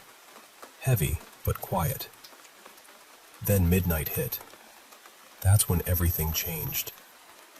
I started feeling like I was being watched. Not just watched, actually. Followed. Like something was staying a few steps behind me, matching my pace. Eventually, I found what looked like an old laundry room. I wasn't even inside it. I was just standing in the doorway, looking at the machines, when the doors started opening and shutting on their own. One after another. Slow at first, then harder. Then I heard a whisper. "Come here." And listen, I've seen enough horror movies to know that when something whispers, "Come here," in an abandoned building, you absolutely do not go there. So I backed away. That's when my flashlight died. It had been fully charged, but suddenly I was standing there in total darkness, digging through my backpack for the spare battery while those laundry doors kept slamming behind me. Then, because apparently the night wanted to be dramatic, a thunderstorm started rolling in. So now I'm alone, in the pitch black, inside this huge abandoned place, with something making noise behind me and thunder crawling closer outside. It felt like the setup to the final scene of a horror movie, except I was very much not interested in being the main character. I finally got the flashlight working again and got out of that section. And the strange thing is, once I was away from it, I felt excited. Shaken, yes, but excited. I'd always wanted to experience something I couldn't explain away. I'd had odd things happen before, but there was always some little doubt. This felt different. Later in the night, maybe a couple of hours before I had to leave, I ended up near the kitchen area. I didn't really know where I was on the property anymore. I just knew I had found the kitchen. There was this hallway with a chain link fence forming part of the wall, and the rest was old brick. I followed it down until I reached a dead end with a door on the left. I opened it, and outside was nothing but thick brush. Beyond that was the back edge of the property, and past that, miles of dark woods. That was the moment I realized I was probably as far from other people as I could possibly get. I turned around and started heading back. Then I heard a loud crunch from the back of the kitchen. I stopped and shined my flashlight around. Nothing. I tried to tell myself it was probably just the sound of my own shoes echoing off the debris-covered floor.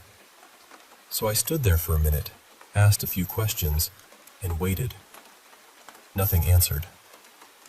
Then I lowered my flashlight, and right in front of me, I heard footsteps. Not little scratching, not a mouse, not a rat. These were heavy, clear steps crunching across the debris, like a grown person was walking straight toward me. But there was nobody there. I turned and ran for the door. Once I got outside, I spun around and pulled out my EMF meter. It started low, just a green light. Then it climbed to yellow, then higher. One light at a time until it hit solid red. No flickering, no bouncing around, just solid red. The power was off across the whole property. Then I looked back at that doorway, and this wave of dread hit me so hard I can still remember it. It wasn't normal fear. It felt deeper than that. Like my whole body knew I needed to leave before my mind could catch up. So I ran.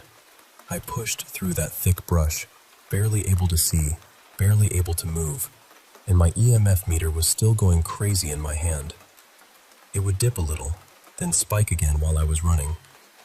When I finally broke out of the brush, I realized I was stuck at the far end of the property.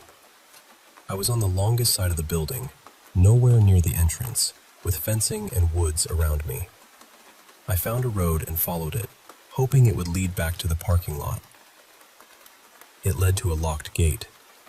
Somehow, I ended up between two layers of fencing. At that point, I had two choices. Go back the way I came and try to find the road again, or keep following the fence line through the dark, right beside the woods, and hope there was a way out. I kept going. Eventually, I found my way out, but after that, I was done. I left. And I don't mean I was just tired. I was mentally drained in a way I've never felt before. For a few days afterward, I couldn't focus. I couldn't think clearly. I didn't feel like myself. I kept replaying what happened in that kitchen, trying to make it fit into some normal explanation. I still don't have one. And the wild part? I'm going back in a few days. This time, I'm recording everything. Because even telling it now, I know it sounds confusing. But when you're in it, when you're standing there alone and something invisible is walking toward you, there's nothing confusing about the fear. It feels very, very real.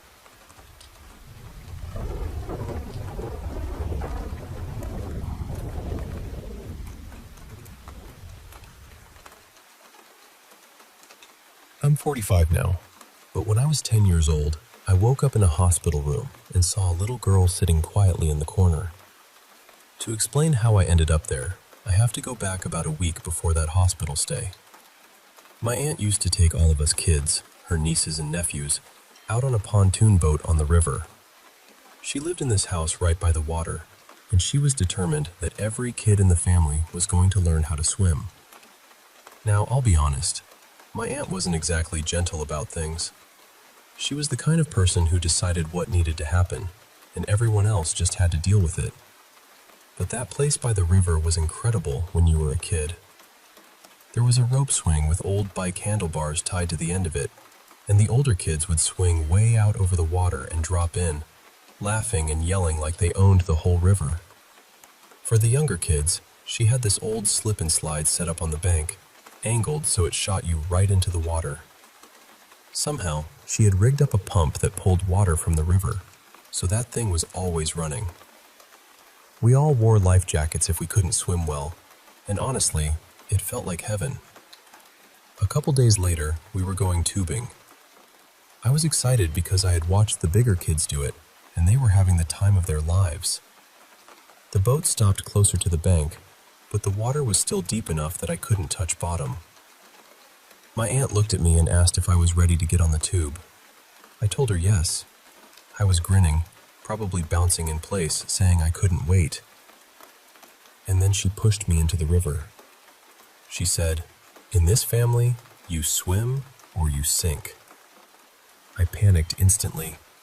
My life jacket wasn't fully fastened because I had been trying to adjust one of the straps, and when I hit the water, I slipped right out of it.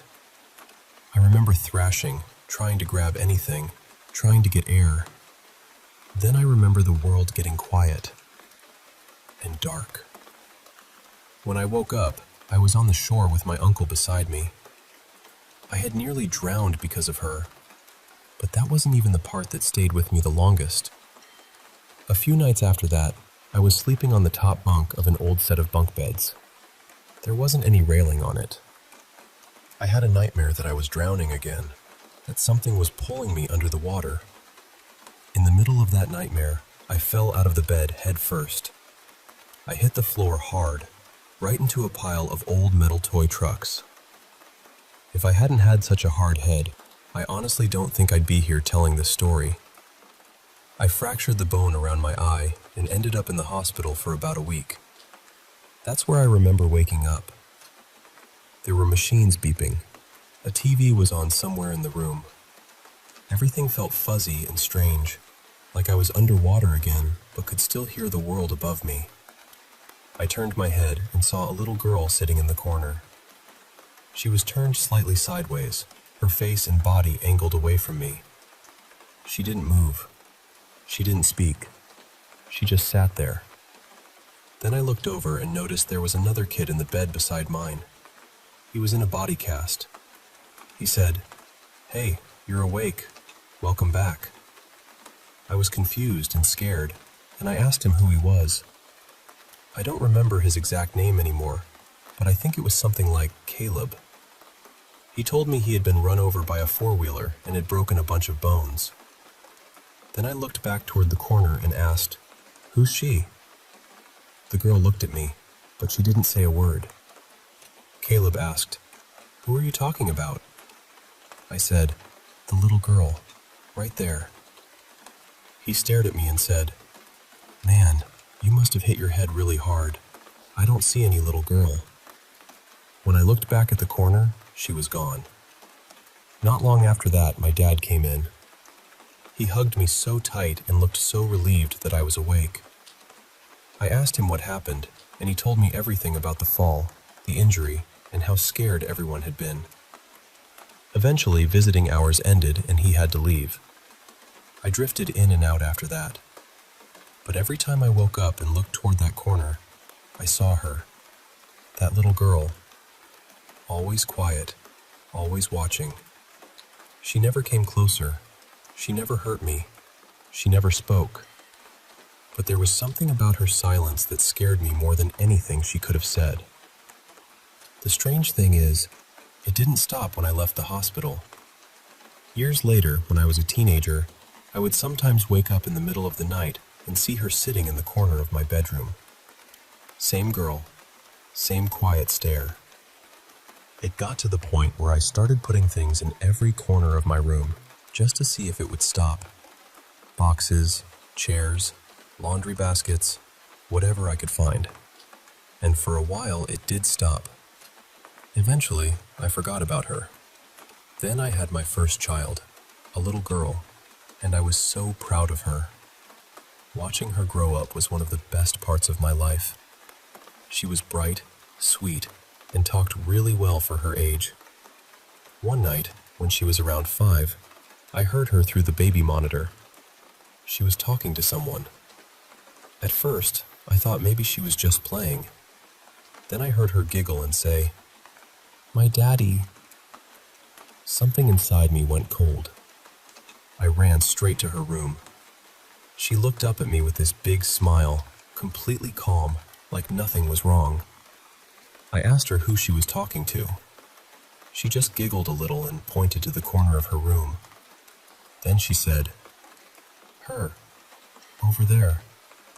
I can't explain what that did to me. It was like every memory I had tried to bury came rushing back at once. The hospital room, the beeping machines, the body cast, the corner, the little girl.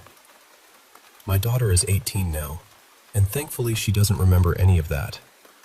I've never been able to forget it though. I still wonder who that little girl was. Was she a spirit waiting for me when I almost crossed over? Was she some kind of guardian watching over me? Or was she something else entirely? I don't know. All I know is that she never hurt me. She only sat there and watched.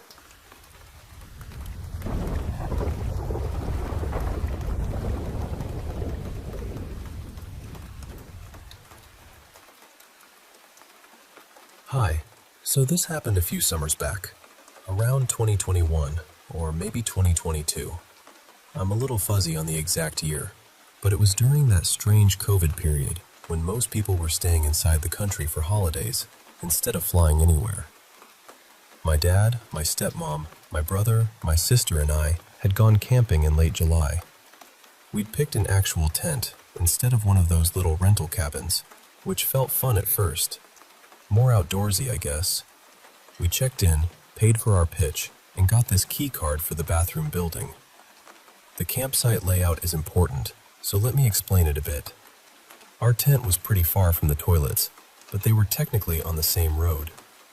To get there, you had to walk straight down this little campsite street, past a small wooded patch that connected to a playground. Then the bathroom building was across the road and a little farther along. The toilets weren't just open stalls or anything. It was more like a small house. You went through the main entrance, and then inside, there were separate rooms you unlocked with the key card.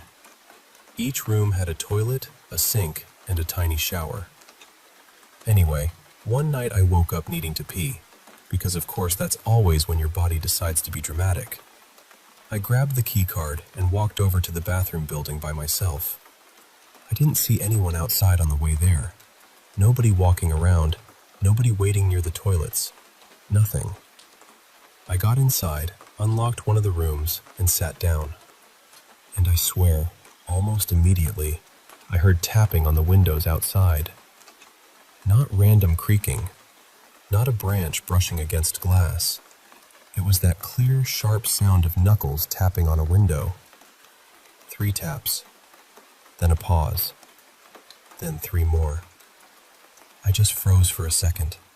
The windows were by the main entrance, the ones where you could look in and see if there was a queue, so someone would have had to be standing right outside. But I knew I hadn't passed anyone. I rushed to finish, washed my hands faster than I've ever washed anything in my life, and stepped out to look. There was no one there. I checked around the windows too, because I wanted it to be something normal. A bush, a tree branch, anything. But there was nothing close enough to touch the glass. So now I'm properly unsettled. I started walking back to the tent, and suddenly every sound felt louder. The gravel under my shoes, the trees shifting, the little rustles that you normally ignore. When I reached the playground, I looked toward the wooded area, and I'm telling you, I saw something standing there. A dark figure, just still among the trees, facing me. I didn't scream. I didn't run. I just did that very human thing where you pretend you are calm while your entire soul is sprinting ahead of you. I walked faster, much faster. When I got back to the tent, I realized something that made my stomach sink. That same wooded area I had just passed stretched all the way behind our tent. The bushes ended right beside us. I crawled inside, looked around at my family, and slipped into my sleeping bag. Everyone seemed asleep. I remember lying there, staring into the dark fabric above me, thinking, please don't let whatever that was come here. I was listening so hard it felt like my ears were burning. And then I heard the tent zipper start to open. That slow little sound. I was terrified, but also curious. So I peeked out from my sleeping bag. And it was my dad coming in from outside. Except that made no sense. Because when I'd come back into the tent, I had already seen him lying there. I'm sure of it. And if he had left after that, I feel like I would have heard the zipper open before. The tent wasn't exactly silent. Every tiny movement made noise. I still don't know what happened that night. I don't know what tapped on the glass, what I saw in the woods, or why I thought my dad was already inside the tent before he came back in. But ever since then, I cannot stand the sound of tapping on glass. And I don't go into the woods anymore.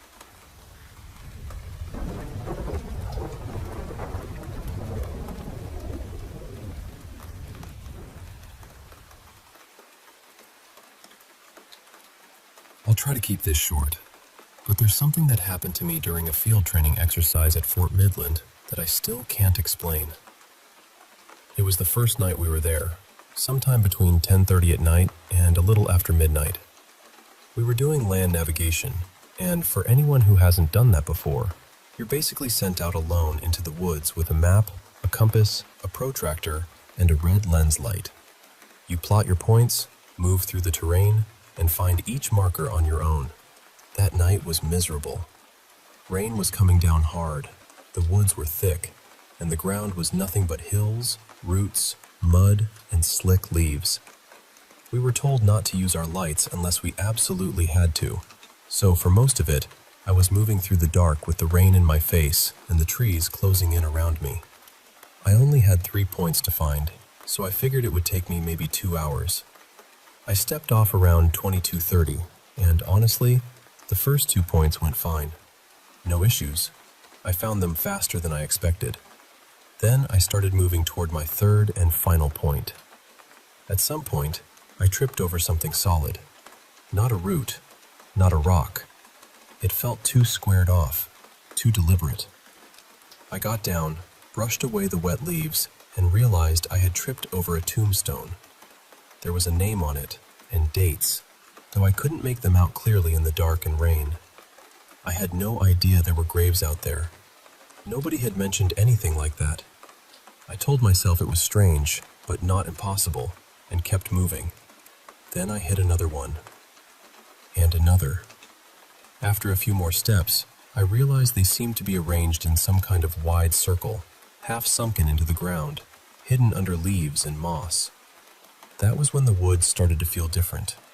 Heavier somehow, like the trees had leaned in to listen. I stopped to check my compass.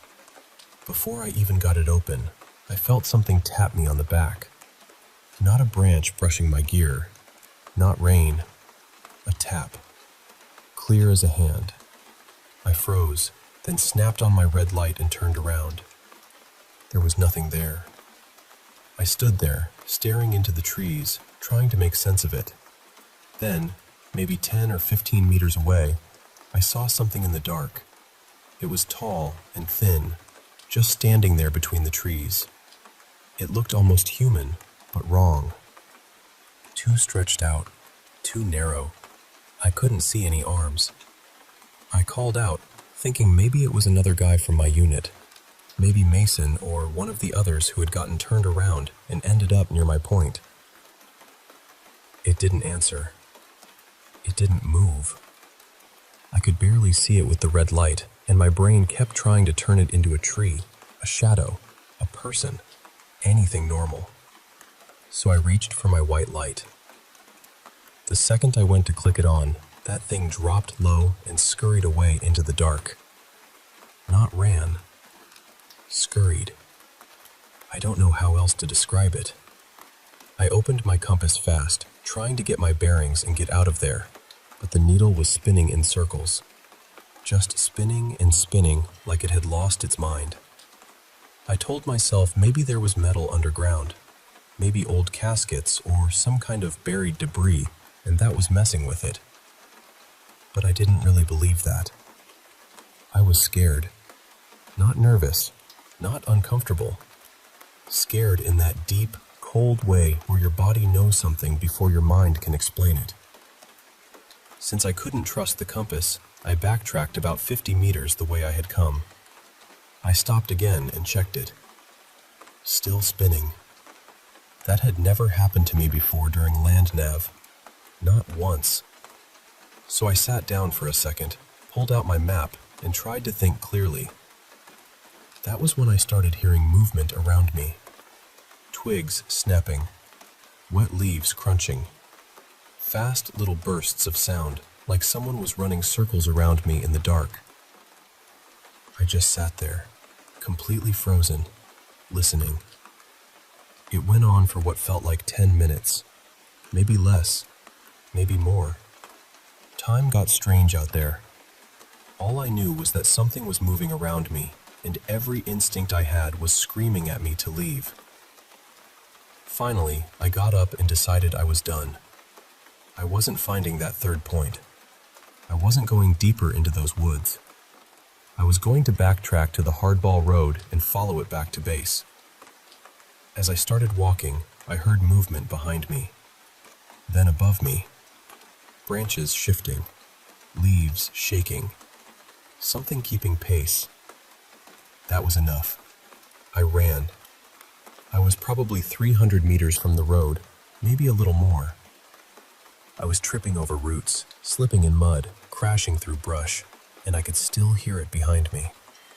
I didn't look back. I couldn't. I just kept moving forward. When I finally hit the road, the noises stopped all at once. That was almost worse. The woods went completely silent. No animals, no wind, no branches moving. Just rain hitting the pavement and my own breathing. I ran the entire way back to base.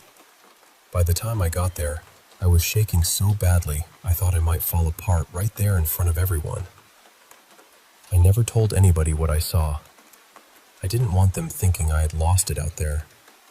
I just said I got turned around looking for my third point, thought I was going to run out of time, and came back early. And sure, maybe fear got to me. Maybe my mind turned shadows into something worse than they were. But that doesn't explain the tombstones. It doesn't explain the compass. And it definitely doesn't explain whatever I saw standing in the rain that night.